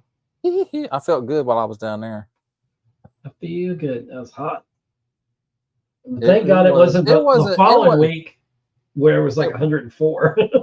It wasn't super bad. All right, and this is where on Sunday, once they got their stuff packed up, this is where they brought their vehicles in to load up. Yeah, and they I remember them calling during the thing. It's like, if you're blocking the entrance or you have to move your car. Yeah. And all that. So let's see. Yes, that's when you were looking for your phone that was in my pocket, dear. And that's a cool view of it. Oh, that's me. That's my Sunday pass. Oh. And there's a little wristband that we got at Joefest, which is pretty cool. Yeah, I actually got 2 of those, and Cave Queen got 2 of those. That's a good photo. Oh God, who are those ugly dudes? I would fix the lighting on this. That's probably a photo I can brighten up a little bit. But that's us from the second floor looking down out over everything. Yeah. And that's another one. This is something I saw. I took a picture of it because it was there.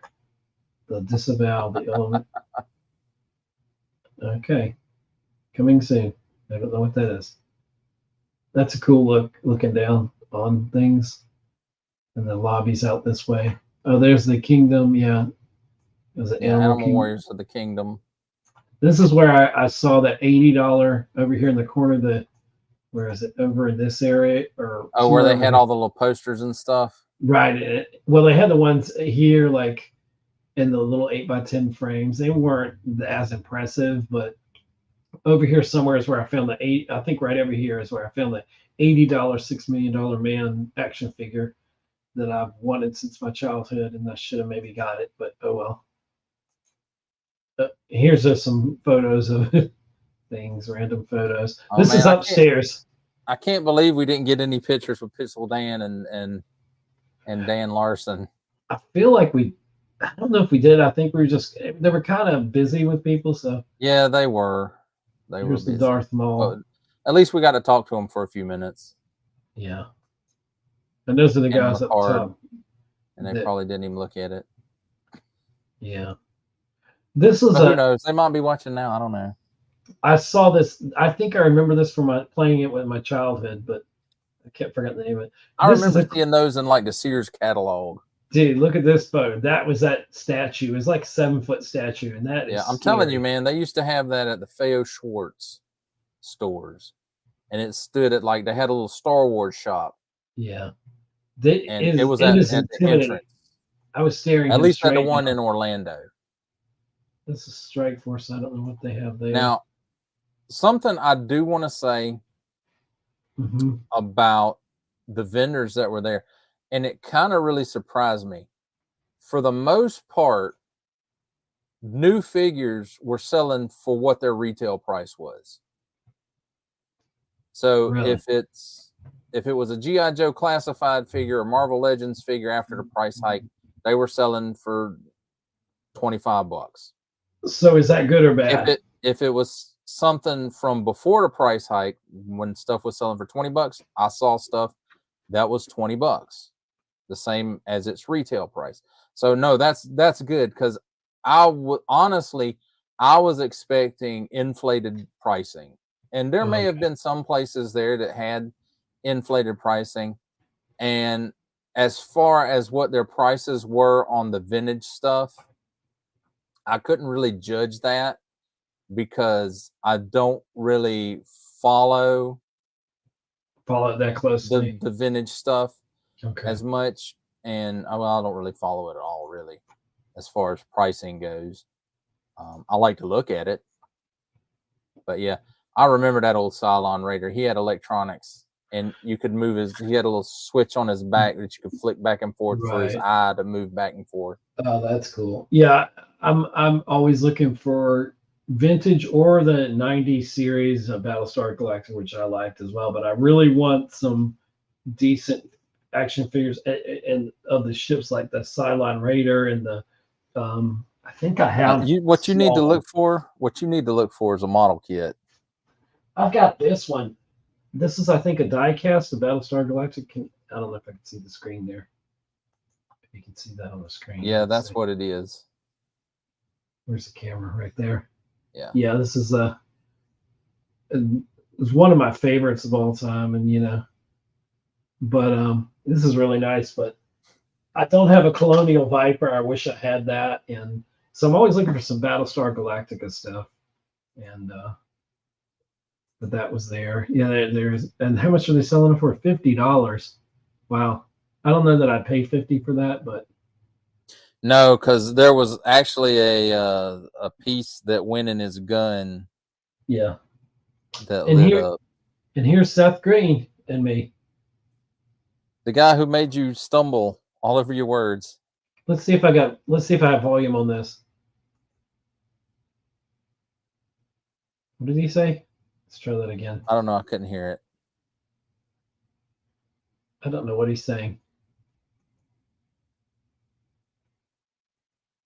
I don't know. I should have asked him to do a promo spot, but that would be awesome. He was there on his time then, and right. Yeah, and I didn't want to. I really didn't want to. He was nice enough to talk and take a card from me and take a couple of selfies with me and Cave Queen, and so I got a great photo with him. I didn't really want to bother him. Oh, this is the video I shot of him. I was like, that's him. So I'll play that again. Let's play that again. I was trying not to bother him, you know.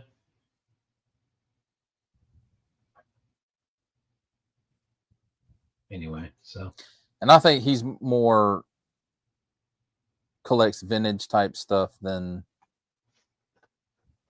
Oh, this is a guy here, stuff. John Anderson, which I'm supposed to contact him. Very nice guy. I enjoyed talking with him. He is. That was the guy. Okay, yeah. He was in Guardians too. Guardians, he was also in. There was something else. Stranger Things. Stranger Things. That was it. Yeah, this is some of his stuff there he was selling, and Stranger Things. It looks like too. Which honestly, I hadn't watched anything past the first season, but here he is in Guardians about the same Volume 2, and all that. So yeah, it was nice talking with him too. He was a very down to earth guy, and I was like, I don't know if you'd like to be on my for him to be in the, you know, working out of the Hollywood scene, you know, he did not. He didn't talk no BS. He didn't. Yeah, he pretty much said what he was straight up with what he was thinking. He said what was on his mind. So that was kind of surprising, because you would think those guys would not speak out as much about that kind of stuff going on. He's been in a lot of stuff, but I was reading all the things he's been in. Wow. Well, when you contact him and interview him, I'll have all this. Oh, there's me with the. Oh, he fit to sneak up and stab you through the guts. Do not look at those bags under my eyes. There's Onslaught, and as I was like, oh, cool. And that's him. That's John Anderson. That's what he looks like up close. Yeah, he was a really nice guy. Very nice guy. He was probably one of the nicest people I met there. And yeah, that's a picture of him from as Sharon in Guardians Volume 2. And he said that was probably one of the best projects he ever worked on. Really? Was Guardians 2, yeah. Yeah. He was such a cool guy. Here's some of those photos. Maybe he said the funnest. I think he said that was the funnest project he ever worked on. Funnest project. This is they had some cool stuff in there. These are some 8x10 posters. I mean, none of them were priced. Yeah. I knew you wanted that one as soon as I saw Ed's going to want that. Well, I wanted it for Morph, you know that, but oh yeah, because it's all about Morph. Yeah. Oh, come back here, Steve Austin. Where are you, astronaut? Yeah, this is the $80. Look at $80, dude. And he had the nuclear thing or whatever that is. Like, see, this one has. Can't have no more of that. He has the patch and everything. The other one didn't. Yeah. His clothes aren't ripped. The eye did have. Eye worked. Did it work? I looked through it. It did have some scratches on this side, but you know. Well, you know, I mean, that was what. When was that made? In 70?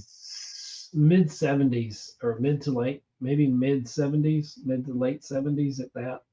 A Sovereign Knight. He's not missing an eye. He had a gimmick where it had a lens in the front of the eye, and he had a hole in the back of his head, and you were supposed to look through it. That was his bionic eye.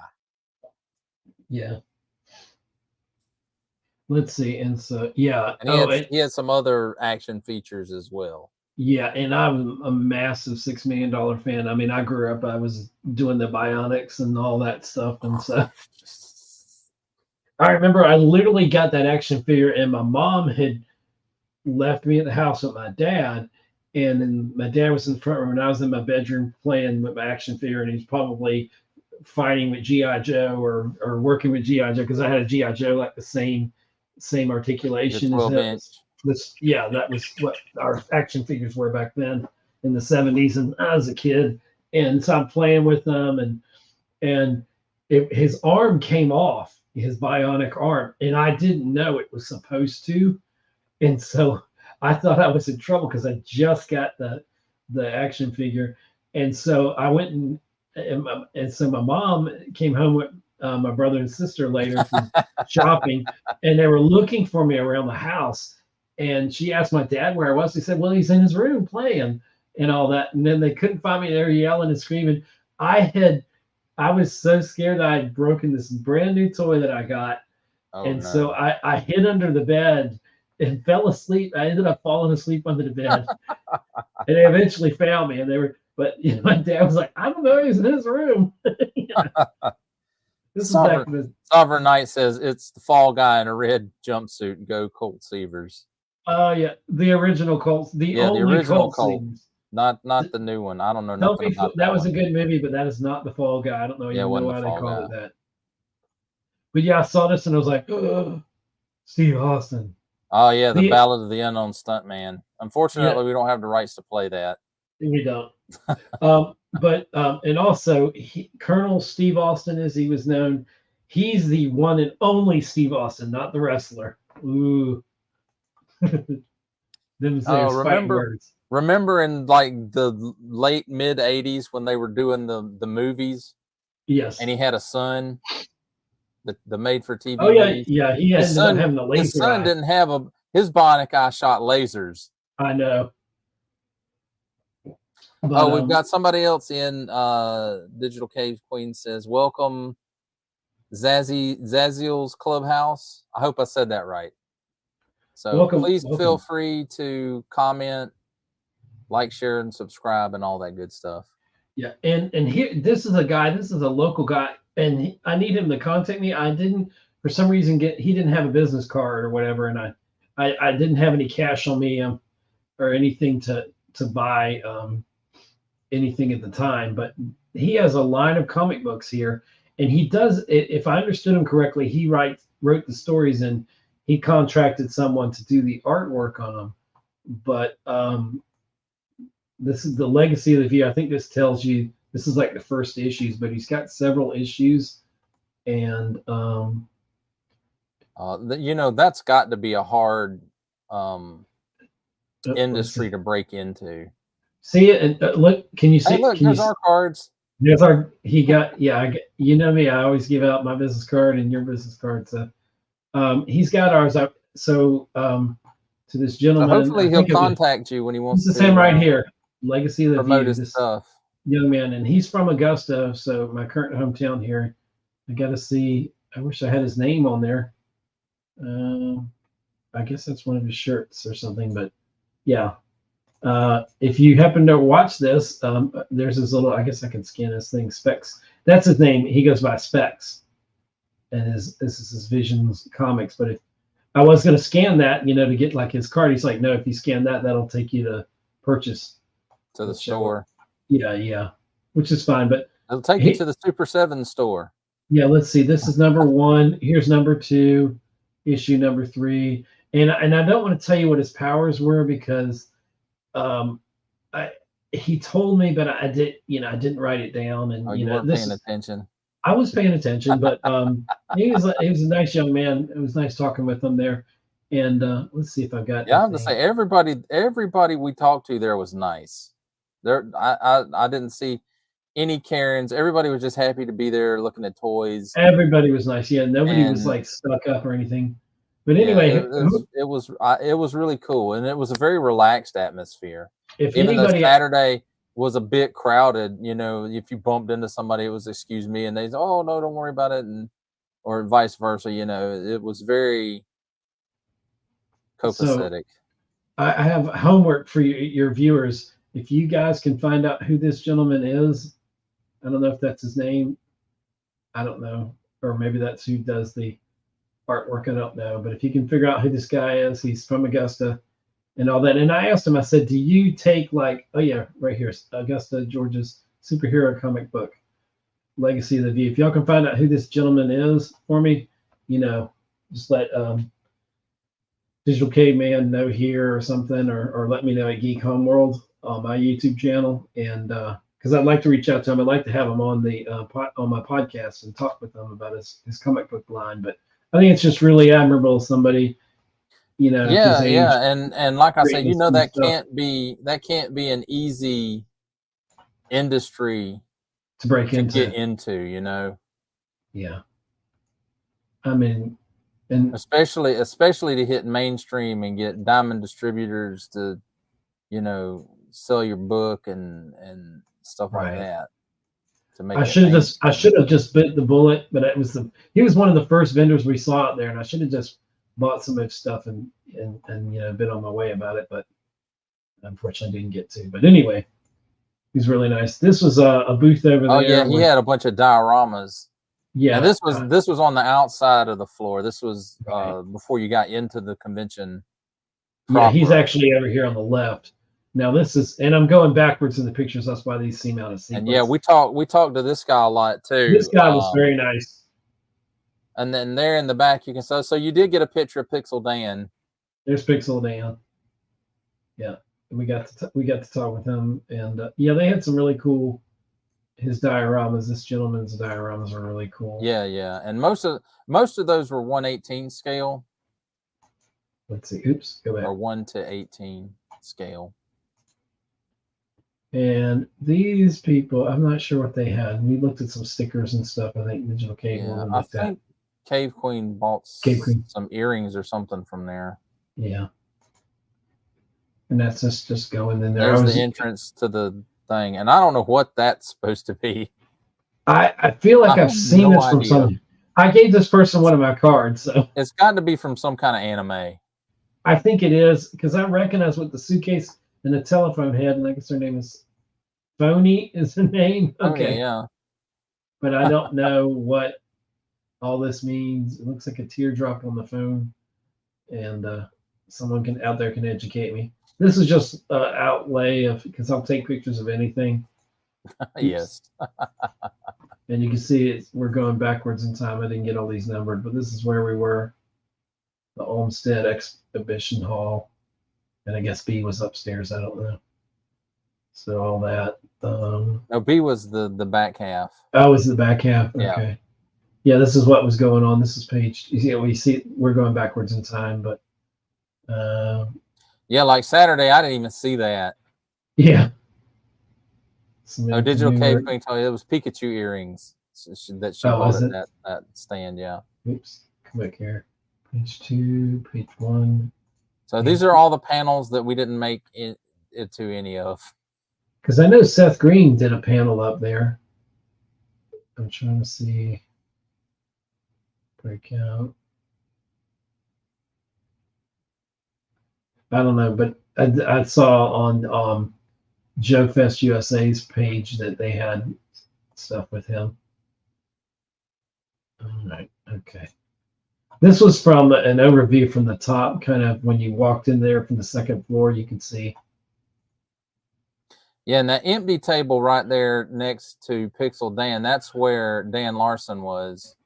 But this must have been on Sunday. Yeah, I think this was Sunday. I know he was only there Saturday. Yeah, there is. And I thought Pixel Dan was only going to be there Saturday as well, but he was there for a little while Sunday, it looked like. Yeah. As well. And I know there were some other YouTube guys that I saw there, but I wasn't sure if it was them or not. Oh, that's a nail that was in my tire. That was pretty. That started the downfall. Yeah, that was dinner. What, Saturday night? Yep. Oh Lord, I don't know how this got in there. Oops. So this is downtown Convention Center in Augusta. It was a beautiful day. There's a close up. There's another picture of Sarge and the Baroness. Yeah. Let's see. Listen up. Yes. We accept credit cards. An 8x10 t-shirt photo op, $100. Oh dear. I guess it's worth it, if he's your childhood hero. A lot of cool stuff in there. Oh, that's his Hall of Fame, but that's cool. The poster.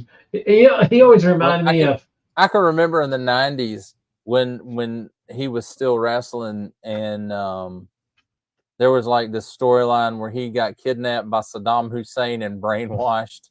Oh, good God. And he wore like a uniform, a Saddam Hussein looking type uniform with like the khakis. Why did he always remind me of Smokey and the Bandit? A little bit. I don't know. Who's Oh, you that? talking about Jackie Gleason? Yeah, a little bit. Let's see if we got anything on motion here.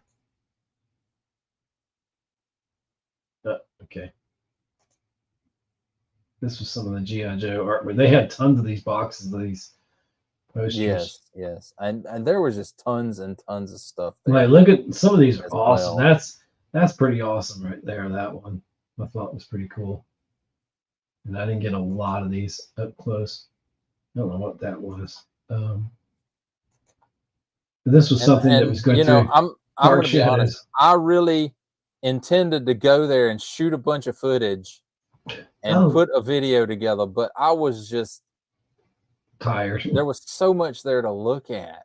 This is that one that had like the Star Wars clocks and different things. It looks like Star Trek, and these are Star Trek. Oh, they were like the clocks clock. that looked like they were made out of vinyl records. Yeah, here's similar to one we both have, the Death Star. Yeah.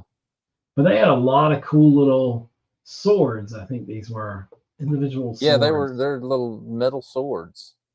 They're really cool. I mean, the artwork on these are really nice. There's so many of them. They almost had like too much stuff.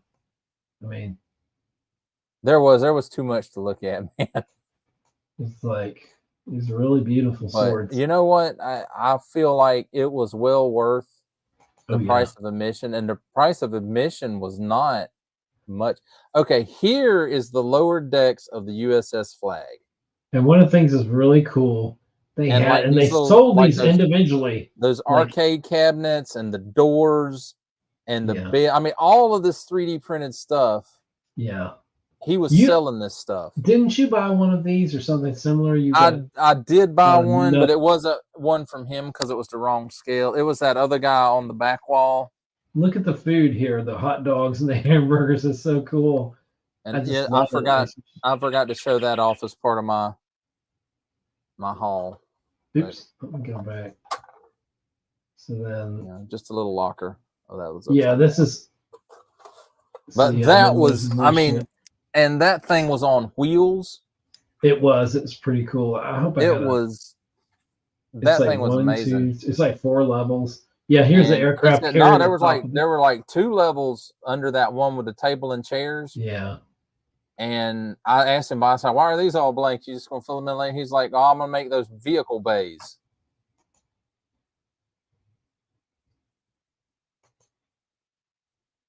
I don't know what was all that shifty eye stuff going on there. I don't know. My phone was, look at me looking all serious. Wow, so serious. That was intimidating to be standing by him. This operation. Here's the Monster Force display. Yeah, this thing was amazing. I hope I got better photos of it than that. Yeah. Look at some of this. Okay, Cave Queen said go back. Oh, go back? Okay. Okay, it looks like we got a bot or something in here. What's a bot? Sweet I can't even. I'll just ban them. Or ignore them. Kick. Okay, goodbye. Goodbye. So, so these are the monsters. I mean, that diorama was just fantastic. It even had like little nails in it in the floorboards. Yeah, and like it was really like I don't know if it was actual nails or if it was just like pieces of wire that they stuck in there, but it was something there. It wasn't just a paint out. Like something was chained up here. They got a little gold chain. Yeah, probably that werewolf and stuff on the top level. And it's pretty cool. I mean, there's a coffin. Yeah. They even got the fire coming from the gun there, kind of. Looks like this guy's pass already fell from the top or something. I don't know what's happening, poor guy. Oops.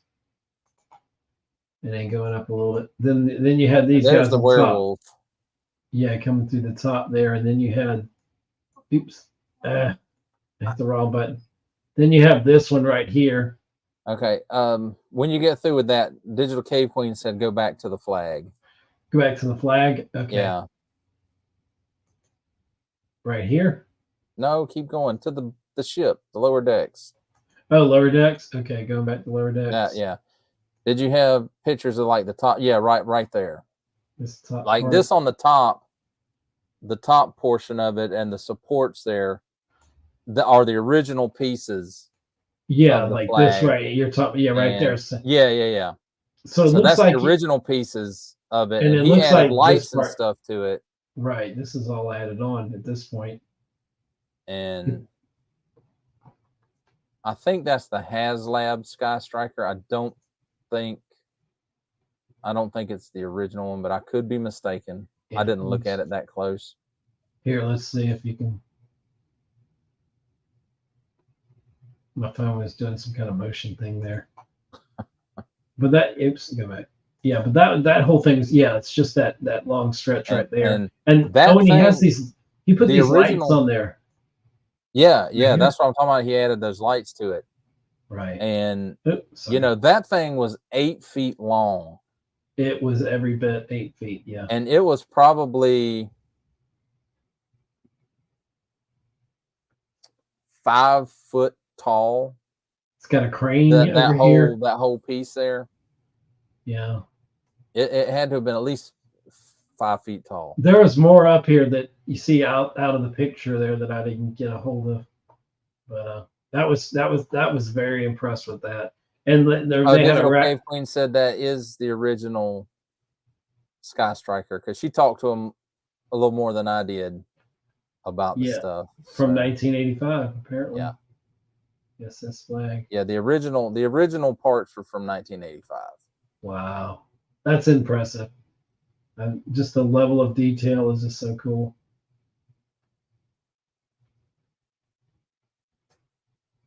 And I've seen other people do like one lower deck, right? But I've never seen anything like this. Because look at this picture, that looks like there's at least 1, 2, at least 3 levels, or maybe 4. No, there was 2. Like where that table and chair is, there's 2 empty levels under that. Oh, okay. Okay. So I'm telling you, that thing was at least 5 feet tall. Yeah. Yeah, that's pretty cool. And I was just amazed. Like even the video games, if you could look, you can see the stuff on the screen. Yeah, those were cool. I only wish that they had been in 1/12 scale, because I probably would have picked some of those up. I was trying to get you to get that Star Wars ones when they said they were half. I wanted it, and if it had been 1/12 scale instead of 1/18 scale, I would have. Yeah. These are so cool. But yeah, those are cool. Oh yeah, there's the rest. There's some more of these pictures. I probably should have picked up the con exclusive Dracula and Forgotten King. That was like the Forgotten King. They were both made out of translucent plastic, and Dracula was red, and like his base was like a pool of blood. But I opted not to get those. Here's the Deadpool was there. Again, dude was gonna hold the costume on. Let's see what I got on motion here.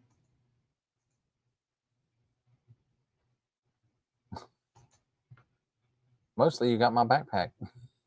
I know. Something on my phone, it like it does a few seconds of motion, but mine does that too. Oh, that's good. Let's see. Oh, my phone was beeping. That's a good little motion there. That's cool. Oh, there was is that Sergeant Bill. That's Wild Bill. And Firefly. Yeah. Some more photos. There's top 5 that one of their cards. He had a lot of cool little weapons. Yeah, on the machine guns. Yeah, this is his booth where he was selling the guns. They were plastic guns, YouTube. They're not real ones. We were not at a gun show. Yeah, no, these are just, you can look at them. I don't want the AI to like hear me say a keyword and it pulls the video. Plastic. They're plastic. Oh, Millennium Falcon. Just get the Millennium Falcon. Oh, this one, yeah. We were trying to Man, talk the you lady don't know down how on this one. tempted.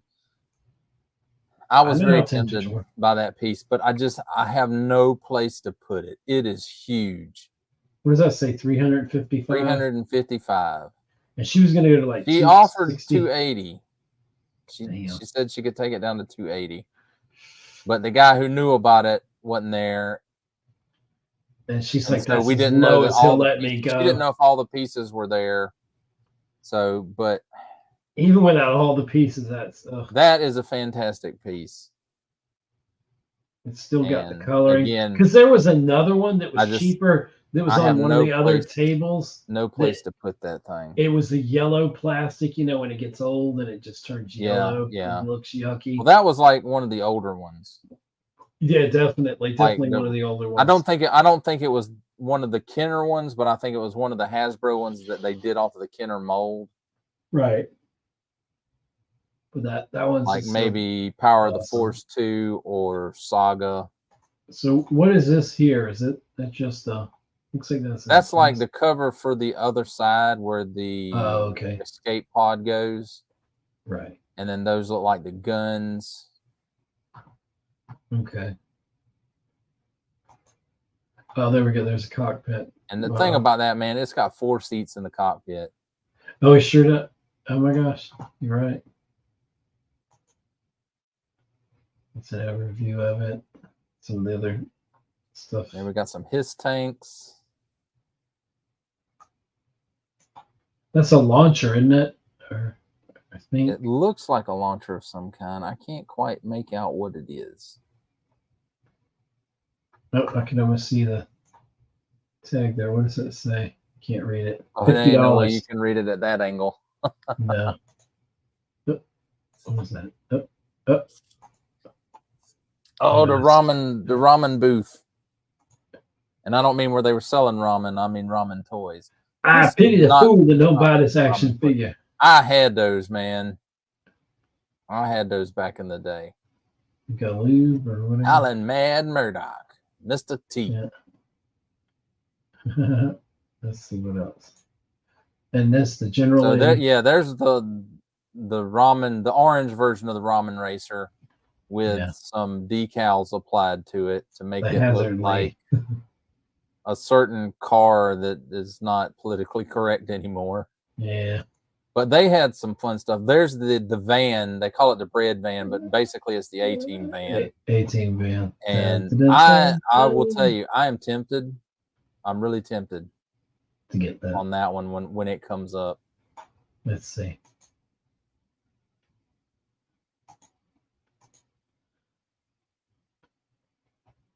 No. And then they had some. Yeah, these ramen racers. There's a ramen racer right there. That's what's it? Ghost Rider. Like the hill. It's like the Hill Charger. Right. Oops. And then, did you get pictures of the tanks? I'm about to find out. Oh, this there was Ramen's Night Ops exclusive, yeah. Going. How cool is that? That's awesome. And if you're not familiar with that, it's based on a line that Kenner did called Mask, where all the figures came with these like helmets with masks on them, and $180. And it was a vehicle. It always came with a figure and a vehicle together, and the vehicle would like transform, like this one transforms from a car to a jet. That's pretty badass. Now here's Battlestar. Now, apparently you didn't get no pictures of the tanks. There's a Commander Adama. Lauren Green. Doesn't even look like him. Oh my gosh. I think I had these lunch boxes in Thermos. I really feel like we did. Probably. There were so many of them that were alike. Yeah. It's but I remember this. I remember this Thermos and I remember this. They came together, so. Yeah. Back in the day, they came together. Oh, there's like the original Mego.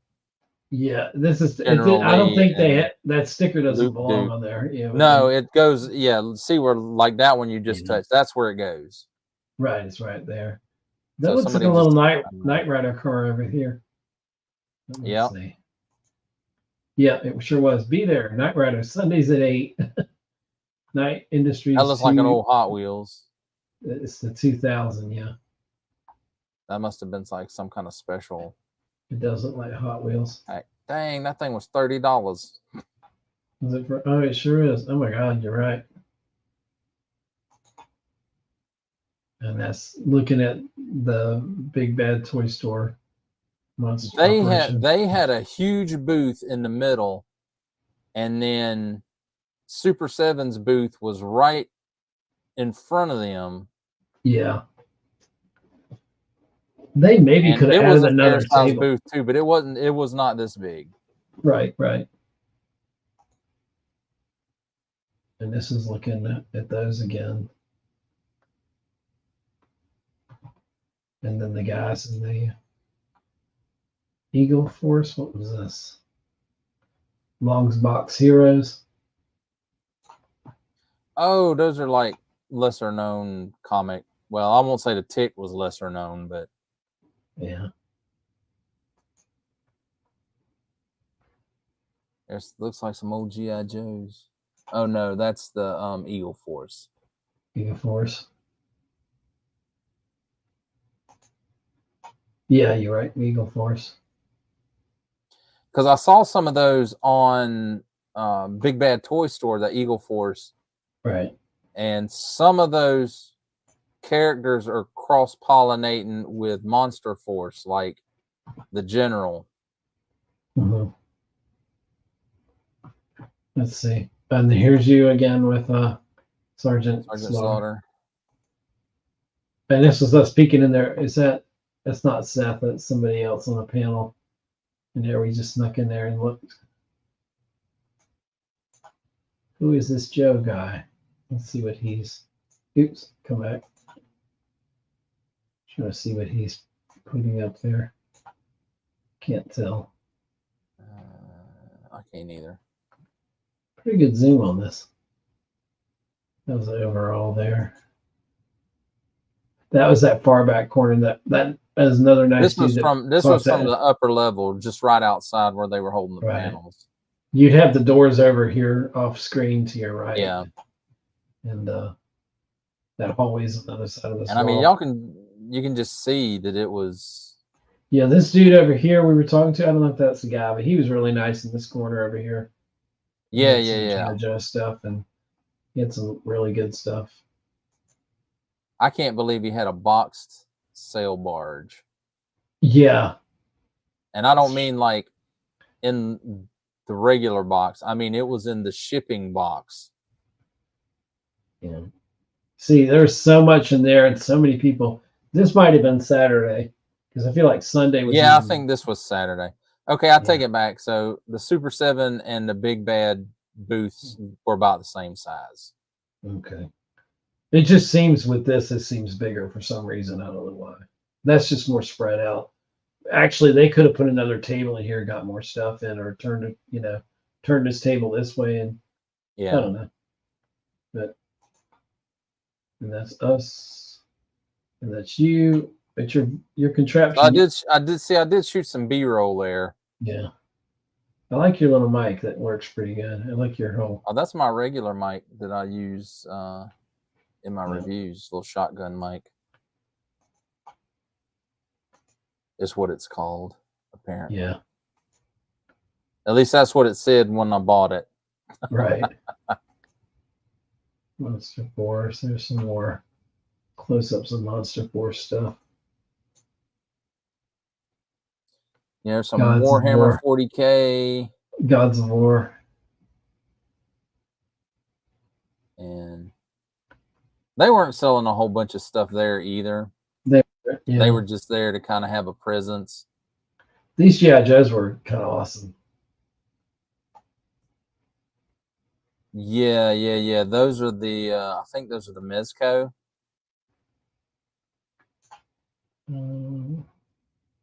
They're highly articulated. They, nope, that's the Fig Zero. Fig Zero, okay. Yeah. So that might be a 1/6 scale.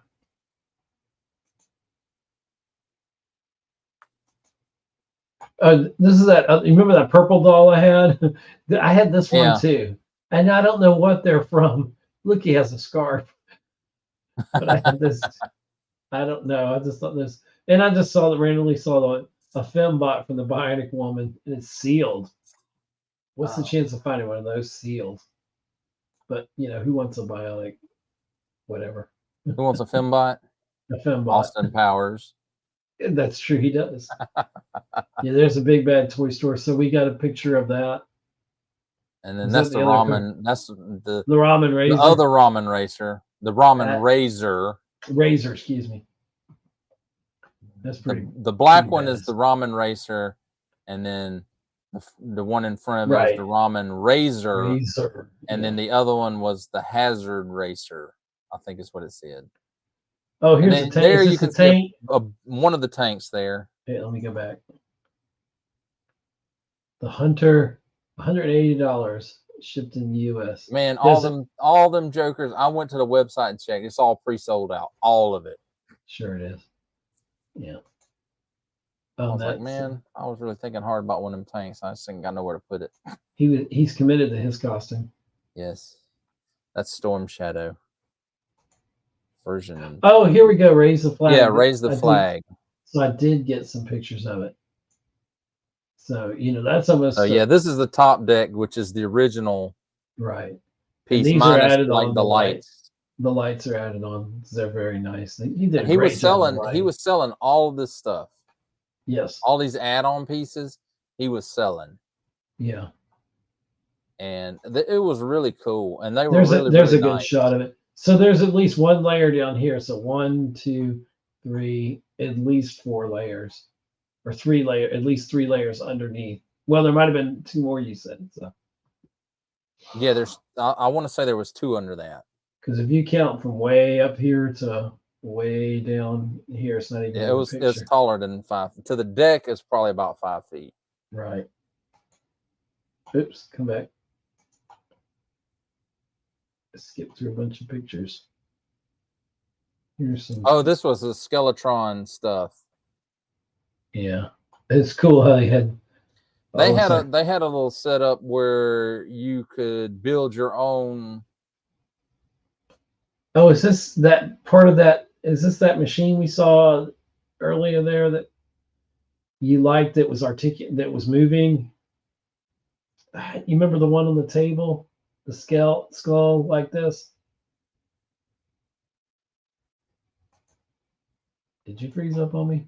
Oh, I'm still here, so just give it a chance to catch up. Just doing a little glitch here, but just bear with us. This happens when you're on this 2.5 hour live stream.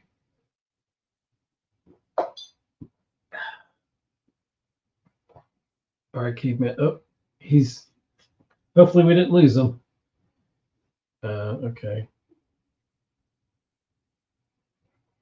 Just bear with us. Come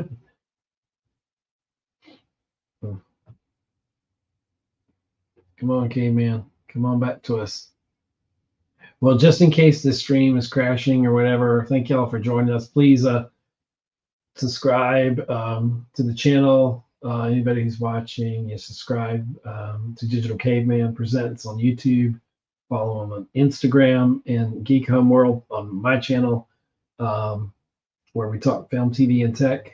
Oh, we got Caveman back. You're back. Okay, yeah, okay, I'm back. I was just giving them anyway, just in case it crashed. I was giving them the this spiel. was this was at the Skeletron booth, and I was saying they had a really neat setup.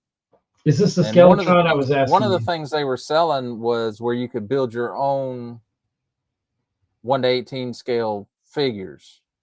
Now this is pick like so many weapons and a base body and. Is this the Skeletron that we saw on another table? Yeah. But it was like moving. It was like or something. It looked. It was on a turntable. It was on a turntable, so it looked like really. I mean, it just looked really cool. So yeah, that thing is like. Imagine it's like a TIE fighter, but the cockpit is a skull. And it's got guns coming out the eyes here. Yes. Plastic. That thing is really, really cool. Yeah, and then it's got the ice breath or whatever. It's just really cool. This picture doesn't do it justice. Let's see what the motion does for it. Oops, maybe I don't have motion on that one. Okay, I'll come back then.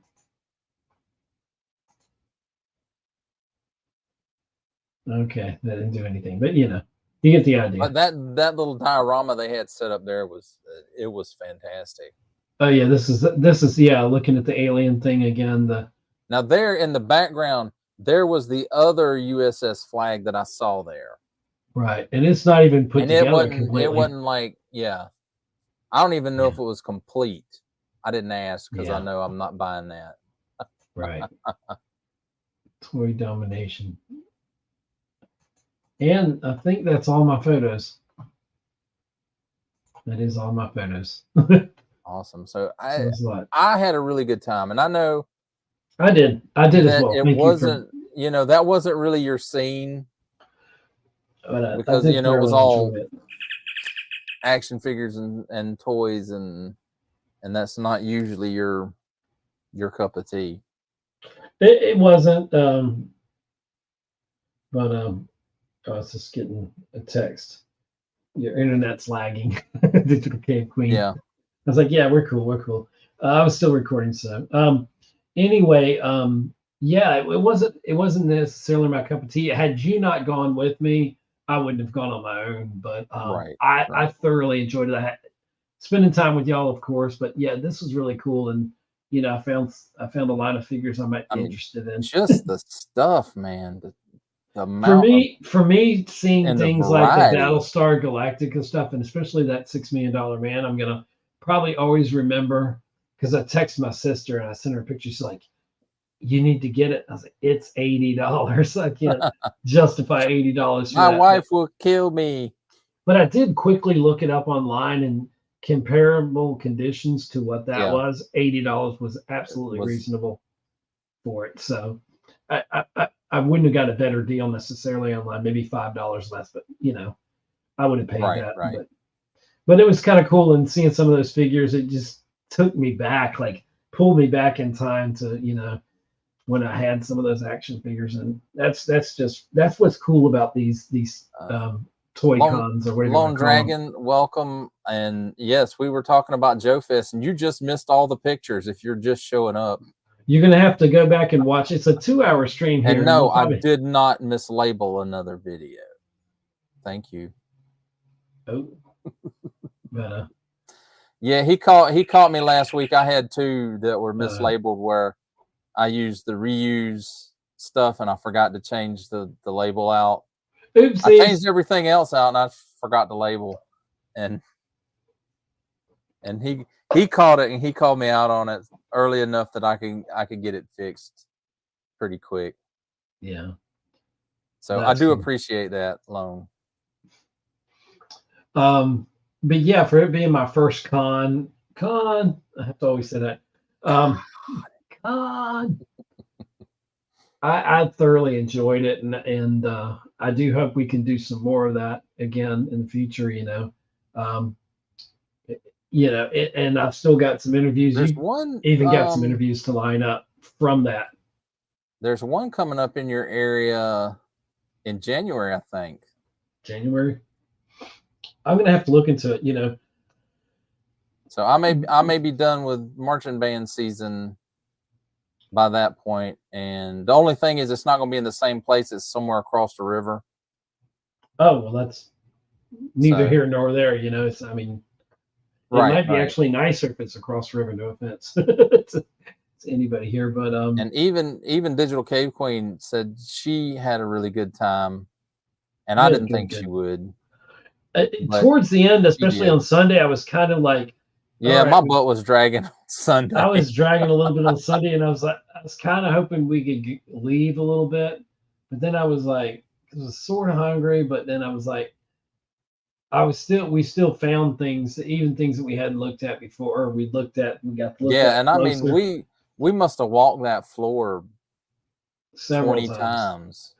We did, and the thing is, especially on Sunday, after seeing all and being there, it was packed like sardines on Saturday. So Sunday was it wasn't quite. It wasn't quite that bad. There were a lot of people. There were pockets of it, there were pockets Yes, that there were were like pockets that, of but it. that's probably more fair to say. But yeah, Sunday there was less people there, and so it was easier to kind of spend a little bit more time with each thing, because you didn't want to hog up too much time there. But yeah, it was a blast. I'd do it again and all that. Next time I'm gonna make sure I bring some money here, or save some money up Yeah, you for better it. start saving up. That's And what if I'm I gonna see a have to do. $6 million man action figure or some Battlestar Galactica stuff that's nice, I'll snatch it up so I can complete my collection. But let's see. Oh, I don't have your card here, but it's time for shameless plug. Please. Now flip it over so they can see the QR code. This is my podcast, GeekCon AugustaCon. World. Digital Cave Queen says AugustaCon is the name of it. AugustaCon. So She saw it on Facebook. North Augusta, across the river. Okay. Scan that QR code now. So yes, please go check Ed's channel out and give him a sub and some view hours, because he is desperately in need of it.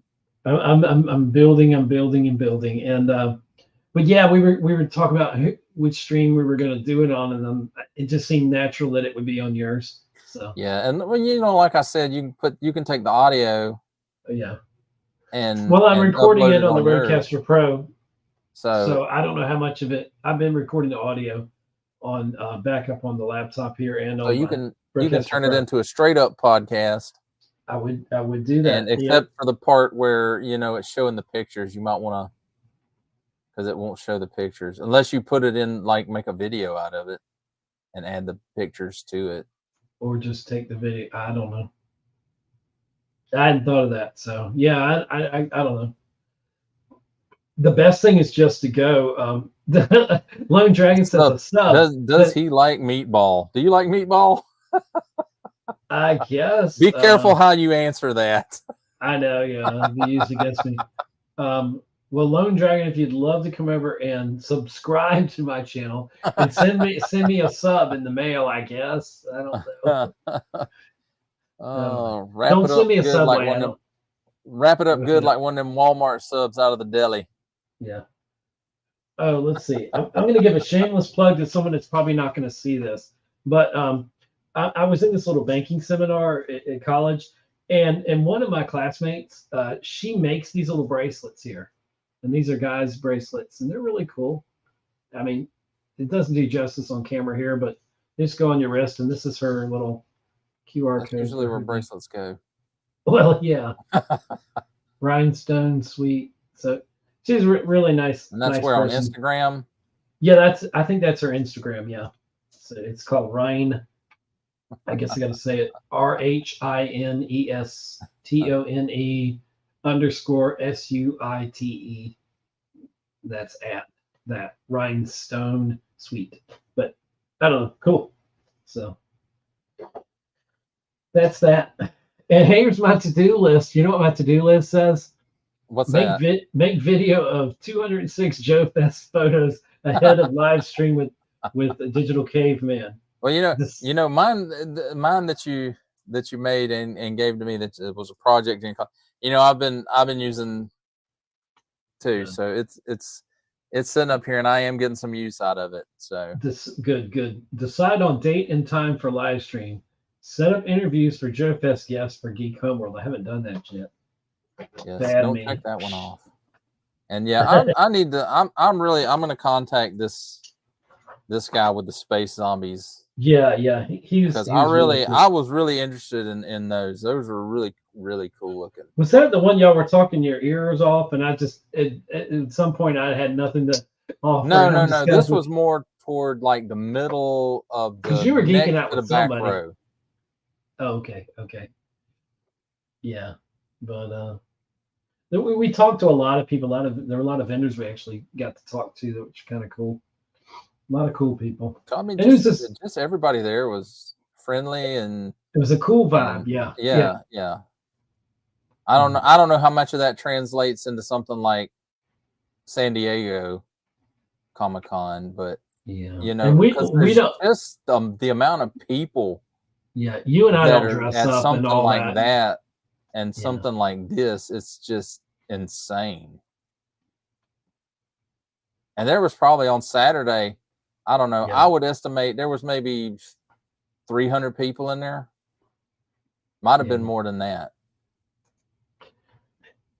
Yeah, I didn't see what the capacity of that place was, but it's probably much more when you add, I think it was more take than the tables 300. up. I'm talking about attendees. Saturday? I'm not talking about counting. I'm not talking about yeah. counting the vendors and stuff. I'm talking about attendees.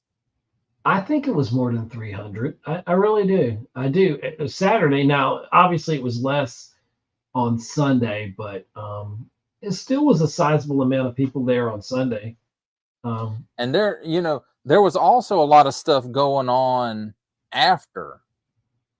Yeah. That because we weren't at the hotel, we didn't get to see. Like they had room sales, they had the lobby swap. I heard people talking about the lobby swap. Like two guys were like hightailing it to get out there to see what they could swap. And I was like, that's pretty cool. That's a cool idea, you know. And the fact that they let them do that and not pay for a vendor booth, you know, says something good about them, about Joefest. But the people that put it on, I tagged them, and I don't think Joefest and them came into the stream here, but hopefully they'll see this. But yes, maybe they'll hit us up on the back end. That would be cool for it. Because I know I hit them up on Instagram. You said you hit them up on Facebook. Yeah, because I think on my personal page and my Geek Homeworld Facebook page, I hit them up on that. So that's all I got, and I'm tired. This is literally we've had 2 hours and 30 minutes. We talked him out. He talked himself out. That never happens. I got my cool Oh, your Darth Maul hat? Yeah. That is a cool hat. That is neat. My sister got that. You want me to tell you the only problem with that hat? What? It's got threads in it. May the threads be with you. No. You know, I said I wasn't going to bring that up, but I couldn't resist that one. That one was it was waiting. Disney, get your act together, please. So, well, since you were late to the party loan, you'll have to go back and watch it not live, and you just skip to the good parts. Yeah, let me open my comments. Yeah, the parachute drop. They had that Friday night. Yeah, room sales and lobby swaps and all that. Yeah, that's pretty cool. That would have been cool to have been part of all that, but I would. If you don't get a room early, you don't get a room. Right. So what's different in the room sales versus the lobby swap? I mean, the lobby swap is you literally just swapping. Well, no, they'll sell stuff too, from what I understand. But hey, that's not my problem. You should take your naps during the day like I do. Yeah. I had to take a nap today. I went on 2 errands today, and I came home and took a nap. I'm like, that's how you know you're getting older. I didn't even make it out of the house before nap time, so you did better than me. Yeah. And Digital Cave Queen said on social they were saying things were going on until about 2 or 3 in the morning. Wow. So it's probably a good thing I wasn't there because I would have got zero sleep. But yeah, and then we had to turn around for Sunday. Yeah. And that early in the morning, people might not have been. They might have been grouchy at that time. Where do we eat at? We ate a little place on the corner there. What was the name of that place? I don't know, but it was good. Yeah, I thought it was pretty good. Digital Cave Queen, do you remember where we ate? She's like, oh my God, who are you, Geek Homeworld? What do you mean? What do you mean? Yeah, where'd you get that nice shirt? Oh, I don't know. This one, this is Geek Homeworld. Yeah. Somebody really nice gave you that as a birthday present. My father got somebody it really before he turned to the dark side. No, I don't know. Somebody really cool, I think, gave you that. It had sand on it. I don't like sand. It's coarse and it gets everywhere. No, which would you got this for me. prefer? Which would you prefer, sand or thread? Sand. I'll take sand any day. I'll eat sand any day before I'll pull on a thread and create people out of the force or out of the thread. So we're all just threads. Is that what it is? Yeah, I watched up through 3, and I think I'm done with it. Yeah, you're done. I'm gonna probably watch the other one. In a couple hours it'll be on. I don't even care that Ki-Adi-Mundi was in it. Because he shouldn't have been. I don't even care. It wrecks the lore. The Sith have been extinct for a millennium. What about the attack on the Wookiees? Apparently, he has the same math teachers that I did. He can't add or subtract. He was taking online classes, was he? And I don't believe he lied to Yoda and the rest of the Jedi thing for all that time. No, they just screwed it up by bringing his character in there. Yeah, that was... Makes no sense. I don't know what I'm going to do. I'm distraught. But you got to hit rock bottom before you can turn your life around. So that's where Disney's that's what they right say. now. Star Wars Disney. So we've been hitting rock bottom. So here's the thing: have we hit rock bottom yet? God, I can't imagine how we could screw it up even more. How far can you fall? I don't know. And why do we fall, Master Bruce? So that we can get back up. Yep, that's right. Well, I'm sorry, I don't do a very good Michael Caine. No one does. Not even Michael Caine. No. He stopped acting. Nobody does it like Michael Caine. I think he turned 90 and he's like, I'm done. I'm like, you have nothing to prove, sir. He pretty much retired after Dark Knight Rises. Well, no, I think he might have done one or two little movies, but yeah. But Beamies at the River was the name of the restaurant, Digital Cave Queen said. So yeah, it was good. I mean, it wasn't the greatest, but I liked it there. I liked that whole area. I love that convention center and the garage that they had. That's the size of it. Yeah, and you were all talking like, I don't want to go down there. It might be a bad place. It wasn't. But it was very, very nice down there. Yeah. Augusta's turning around, especially the downtown area. It's coming back, and in several years it's going to be thriving, I think, and really wonderful again. So that'll be nice to see. Digital Cave Queen's phone is dying. Well, we need to end the stream anyway, unless you want to go. Yes, we do, because we're just at this point it's the rambling section. Lord, I was born. Oh, I can't do that. We don't have the rights. No, you can't. We don't have copyright for that. Jesus. I tell you, you might be over the limit because I think we're allowed like 5 seconds. Uh-oh.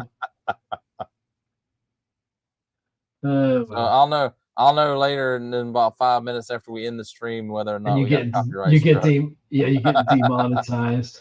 So that's the last time I go on a stream with Ed. Oh. So, but all right, where can everybody find you? Let me look at my card and find out. It says YouTube. It's at Geek Homeworld 4248 because once I get 100 subs, I've got 60 last that I checked. When I get 100, I can name it. Up a few. I have picked up a few. I think I started out last year with like 23, so I consider that growth. Facebook, it's Geek Homeworld. My main site's geekhomeworld.libsyn.com. And then on Twitter or X, whatever you want to call it, it's at Geek Homeworld. We talk film, TV, and tech. I need some people that actually deal with tech. And don't worry, you won't get paid or compensated anyway. It's an unpaid internship. It's an unpaid internship. That you don't even get any experience for. And you don't get any experience, but you get to be on the podcast and audio form wherever you get your podcast. I'm told you it's not cool to say wherever you get your podcast. You're supposed to say exactly where. But, wherever you get your podcast, you can get Geek Homeworld. We're available. And then the videos on YouTube. So anyway, if you're interested in being on the podcast or whatever, I love talking to fellow creative people and geeks out there. Don't let him fool you. He just loves talking. I do love talking. Sometimes I talk just to hear myself talk. I believe you. I believe me too. Anyway, so Well, one last thing I wanted to hit on. I forgot about this. This was part of the Joefest haul, and Mega J Retro actually gave this to Digital Cave Queen. He's like, I don't know if you like this kind of stuff, or you can give it to your son or whatever. But the Delta 17. Oh yeah, comic book, and you got one of those too, didn't you? I got one too. I'm like, okay, I need to read it. I'm afraid to open it because it doesn't ruin the value. I don't think you have to worry about that. Oh, okay, okay. I read it. It's okay. Well, that was very nice. It's okay, nice. but you can't beat free, and I do appreciate it. Yes, definitely, I do too. And I'm gonna read mine. And of course, everybody knows where to find me. Where is that, by the way? YouTube.com/@digitalcaveman with 2 N's. Not 1 N. That'll take you somewhere else that you don't. The only reason it's that way is because your N on your keyboard was stuck, I guess. No, it was because somebody already had that in Xbox Live. They had Digital Caveman with 1 N. It was probably you. You probably did like I did one time. I created.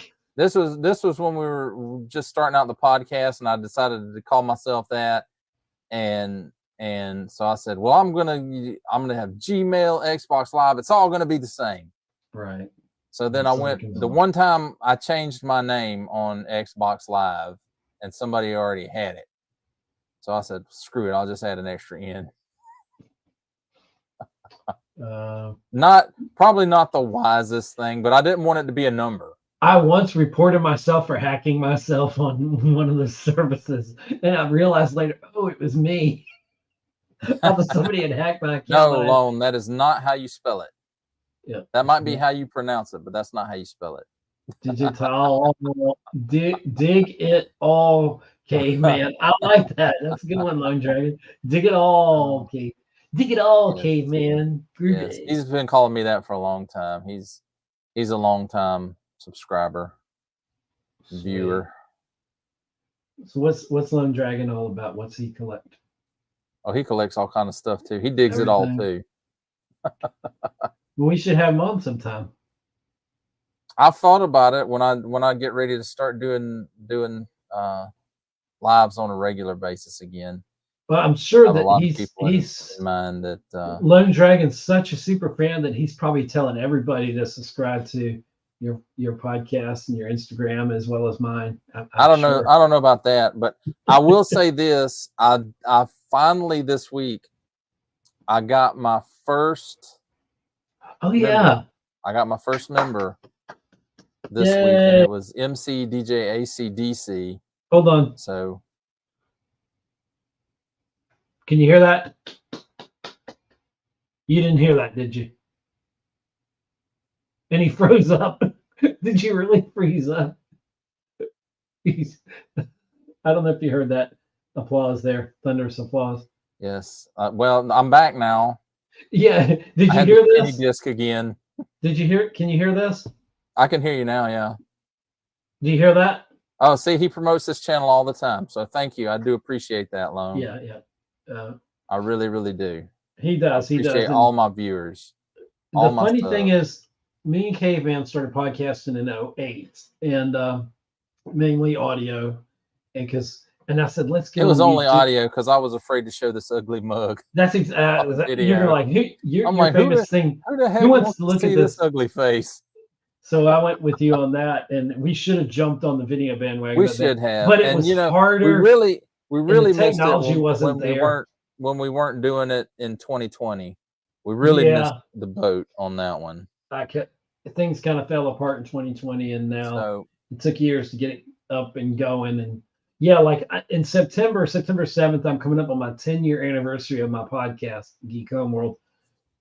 But I'd have to average about 12 to 13 episodes per month to make it my 200th episode. So at some point in September, I would love to have a whole bunch of people on a live stream for that to do a big celebration. So I got to figure out how to. Let me know when, my friend. I will be there. But thank you. It's September 7th is the actual date. Will be 10 years, and that'll be 2008 to 2024 is 16 years that I've been podcasting. I don't know, something like that. But literally, like, it came in when he started doing the YouTube thing. Is what, 23 or 22? Who, me? Started 21. doing 21. This is season 4. This is season We're in 4. now. Wow, damn! I remember when last time we were talking. I swear it was season 2, but yeah. So it's like, That was 2 years ago, dude. Where you been? I don't know where I've been. I don't know where I'm going. Still don't. But yeah, I was like, before that, I was like, you ought to get into YouTube, and I kind of showed you a little bit with YouTube, but then you just kind of took it on your own. You kind of went silent for a while. Next thing I know, you're on a live stream. You're like, what?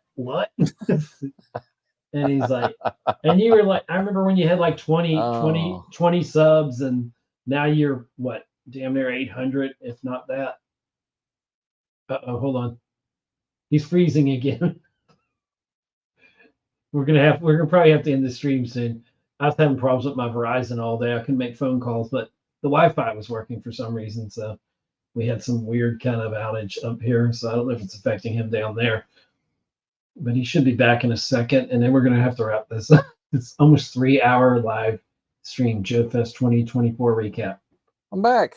You're back. I'm back. I filled the air because I worked in radio. Were you ending the show?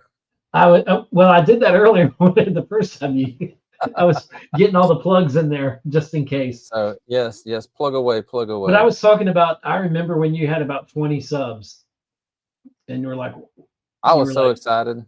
Yeah, and I remember I think I've been keeping a scrapbook of mine from TubeBuddy. You can print out the little sheets that tell you when you reach certain milestones, and I have I've been keeping those digitally. I haven't been printing them out. I haven't too. You ought to print them out and make a little book. It would be kind of cool, just to, when you're maybe one day when you're feeling unmotivated on a certain day, it might be good to kind of pull that out and go, or look at it digitally. When it comes to this, I'm not. Well, I won't say I'm never unmotivated. There are days where I just like, oh man, I really don't feel like climbing the stairs.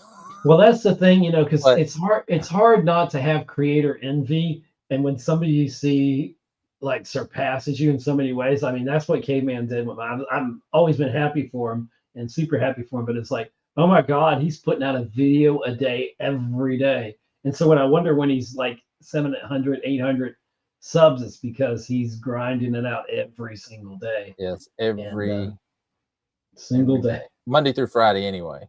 Yeah, Monday through at least. I take the weekends off for editing. And he has a very understanding digital cave queen there. Yes. She goes right along with it. Yeah. And one day she'll be able to retire, and you'll be living off that YouTube ad money. Yeah. You'll be, what, 105 then, but that's okay. Yeah, it might be 2,000 by then. They'll probably change it where you just write the day I just hit that I just got my first member, so they'll change the tiers or something. And you were saying, okay, cool. So do you want to briefly tell about your membership tiers? Plug that. I would, but I don't have it right in front of me, and I can never remember what I put on which tier. Everybody just needs to become a member, and then you can find out. Yeah, or you can go to youtube.com/@digitalcaveman/join, and you can look at all the tiers and see if anything's right for you, but only if you were in a position to do so. Exactly. And if you're not in a position to do so, please put that money where it needs to go. That's right, in my pocket. I mean, no. In your pocket. Keep it in your own pocket. No. Yes, keep it in your pocket and use it to pay your bills or whatever you need to do. If you're not in a position to and if you have to be a youngin', you better talk to your parents about that. Yes, please. I don't want to be getting no nasty emails. Yeah. How dare you? Blah blah blah blah. Anyway, so thank you for everybody that showed up. Thanks to Raz. Yeah, it was great to have him on. It's always good to have him on. Thanks for Digital Cave Queen for helping us out on some stuff. Yes. That we No, that's not working. I promise. I'm not going to repeat that. You're talking about the money. Yeah, I don't know where Lone where your Dragon, money needs to go, that's completely up to you. You'll have to watch the video. If it's on what you said there in the chat, then if that's where you need to put it, then please, be safe about it. And To each his own, or somebody else's. don't fall into any police entrapments or anything like that. So we do not officially condone that comment, but we don't disagree with it. No. But it's your money. Please do with it as you need to do it. Be responsible. And I know, Lone Dragon, I know you're not spending your money on that because it's all on plastic crack. He's got a plastic. He's addicted to plastic. He has a plastic addiction. A plastic just like fetish. me. Yeah, no, y'all. It's an addiction. Y'all. The good thing about crack. My channel not being there yet is I don't have to buy a lot of stuff. That's true. That's true. That's true. You do not have to buy the products to review. And I checked on that. It is not tax deductible because I checked. I was wondering if it could be. No. I was wondering too, and I checked. No, it is not tax deductible at all. Oh, dear. I wish that it were. I wish that it were. Alrighty, well, let's wrap it up. I did not spend. Oh, I'm not gonna read. Oh, he said I did not. Oh Lord, man.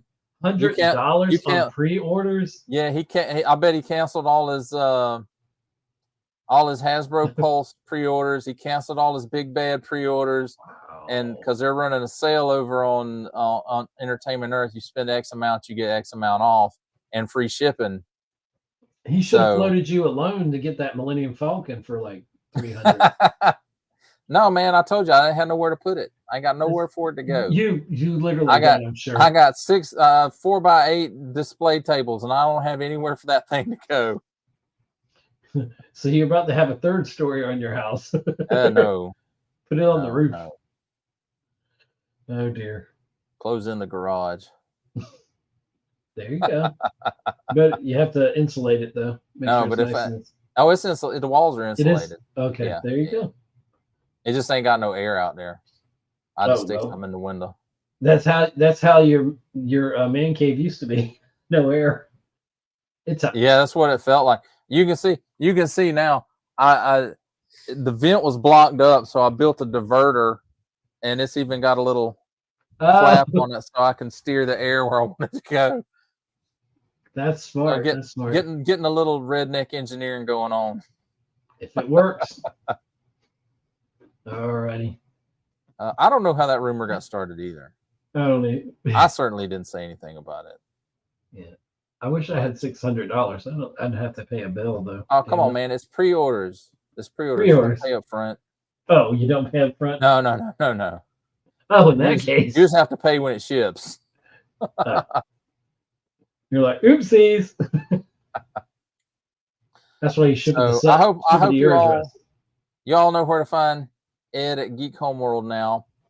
And please tell everybody. I'm guessing that you know how to find me now. So please check that out. Check out my membership tiers. See if anything's right for you.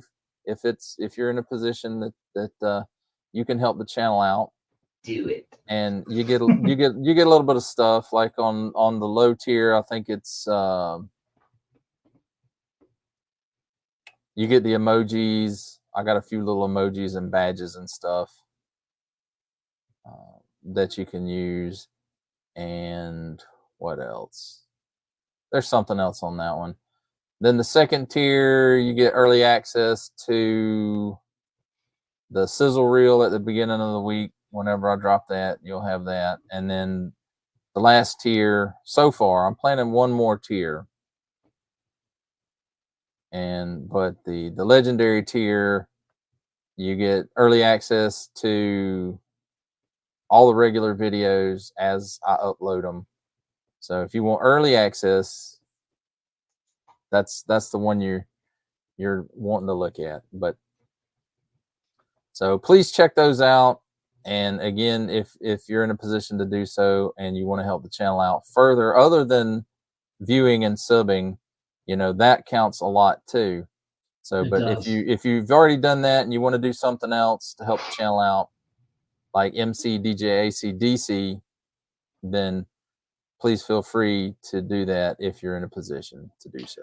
I was thinking, we've talked about, I thought about starting a Patreon. I already got the idea for my Patreon, what I would call it, but I don't know that I've got enough followers that might be engaged enough for that. I don't have enough engagement for that either. Yeah. But I do, that would be something nice to have, and I'd put out special content for that. But I think that as much as I like the production side of things, I just really prefer just hitting record and just go with it, and yeah.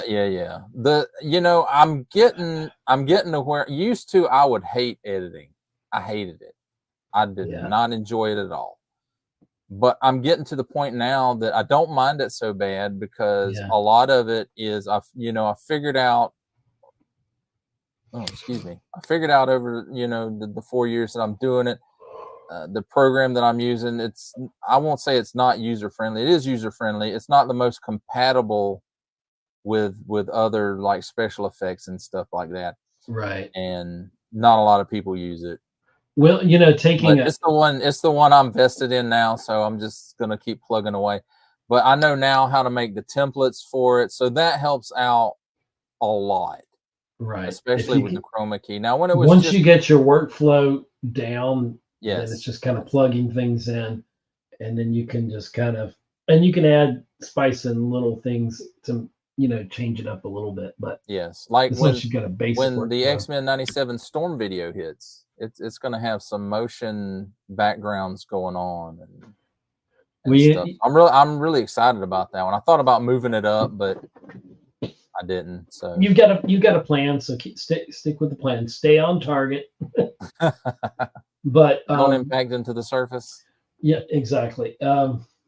Like I've learned After Effects, InDesign, Photoshop, and Premiere Pro. So a lot of those I can put in the After Effects. I've been wanting to do that since like Smallville. I want to do like a little mini movie where I've got the speed effects, the X-ray vision. I want to do stuff like that. So yeah, see, I've looked at a bunch of those packs as to see if it's something that's compatible with mine, and some of them say they are, but then you download the free trial or whatever, and they don't work. It's Adobe. You have to get the Creative Cloud, but for $20 a month, which is affordable, I have access to several programs, and I'm not even using half the programs. I don't. They even have smaller versions of them, more compact versions of like Premiere Pro and stuff like that, like where you could just like quick edit, and then you can also get the app on your phone, which I haven't done the app on the phone yet. But yeah, I don't want to do any editing on my phone. Right. I don't see how that could be. It's too small. I need a bigger workspace. And honestly, I can see now why people have these massive monitors and all that. And I've got like an old TV here that I may eventually use as like a monitor in here. I've got a couple of you've seen the monitors I have, and they're not hooked up. Yeah.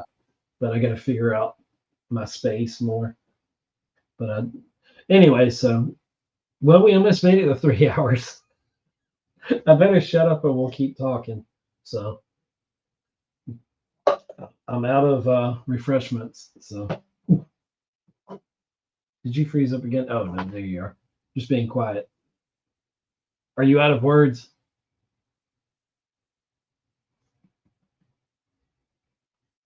Can't hear you. I think his microphone cut off. Hold on. There, can you hear me now? Yeah. Did your battery run out on the other one? Yeah, my mic died. Yeah. Which I love, and I'm glad this is a 2-pack. That is pretty awesome. I might need. Well, I've already got my sound. I don't really need it, but it would be nice to have something portable. I've been looking at those ones on the road. I don't like the fact that this is, I can use it with my computer and I love that, but I can't use it with my phone. Which seems crazy. Yeah. It is. It's because my phone has the 3.5 millimeter jack for audio. Which is crazy because phones don't even have those jacks anymore. Yeah, they don't even have those jacks anymore. So when you have to upgrade that phone, that's S10 Plus. Oh wow! So when you upgrade So that that's how phone, mine is. you're gonna Yeah, lose when I upgrade, that option. I'm gonna put that off as long as I can. Yeah.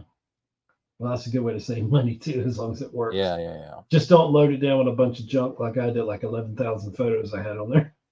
I don't even know what the stuff is. I just take pictures of everything. Oh man. So I need an editor. That's what I need. No, I need an editor. You No, need not an anymore. editor. I'm getting I'm pretty learning. proficient I at could it. be your editor. We just gotta start with small projects. I don't know, man. I can be an a-hole for a boss. I'm sure you were an a-hole when you were my boss. Actually, you were my cool boss. One of my cool bosses. Yes. How many other bosses did you have that went, ate lunch and you hang out at their house and stuff like that? That's true. Because you had a decent amount of Star Wars stuff, if I remember. Oh yeah. I You had lived in the a apartment. 2-bedroom apartment and one bedroom was just Star Wars. That's all that was in Yeah. it. And gosh, this was before you were married, so Yes, it was before I was married which was in how long? 2001. 23 years That ago. was You said back in like 99, 2000. Wow. Yeah. That's true. That's true. Wow. Good times. Good times. So we've known each other 25 years ago. 25 years ago. Right, because what did we say? We said it before. We met before episode 1 or after? Was it around? No, I it was want to say before. I want to say it was after, I remember us but talking we about. could have met before because I was at your store filling in some when I was still training That's probably as a when we did manager. meet. So Yeah, God, that was decades ago. And we just had the 25th anniversary of episode 1. Boom, my hat. yeah, wow. There we go. Crazy, Old parts. crazy. We're old. All right. Well, let's. I'm going to end this before I get the Before we spinny go. wheels again. Yeah. I'm not. So I'm not. If this becomes an audio podcast, it's gonna be a 3-hour freaking podcast. oh, you're not editing anything. When it comes to Are that, are you going to throw the pictures in there? well, on the audio I can't, but Well, yeah, you have to like use the audio track and just throw pictures in there and make it a video. didn't we? Didn't I? Can I take your YouTube video and throw it on mine or whatever? I don't know. I don't know. You can put I know I can get the audio from it.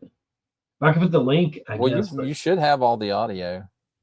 Yeah. Well. Yeah. Some of it wasn't recording. Uh-oh. So it originally, I mean, I got more than the majority of what we talked about, but I think once we got into it, there might be some I'm missing on the front end, but that's what fine. it is. It's what it is. That was all visual stuff anyway. Yeah. All right, man. Thanks for having me on. Thank you, everybody who tuned in. I do All appreciate it. Each and every view, second counts. Yes, and me as well. Please spread the word.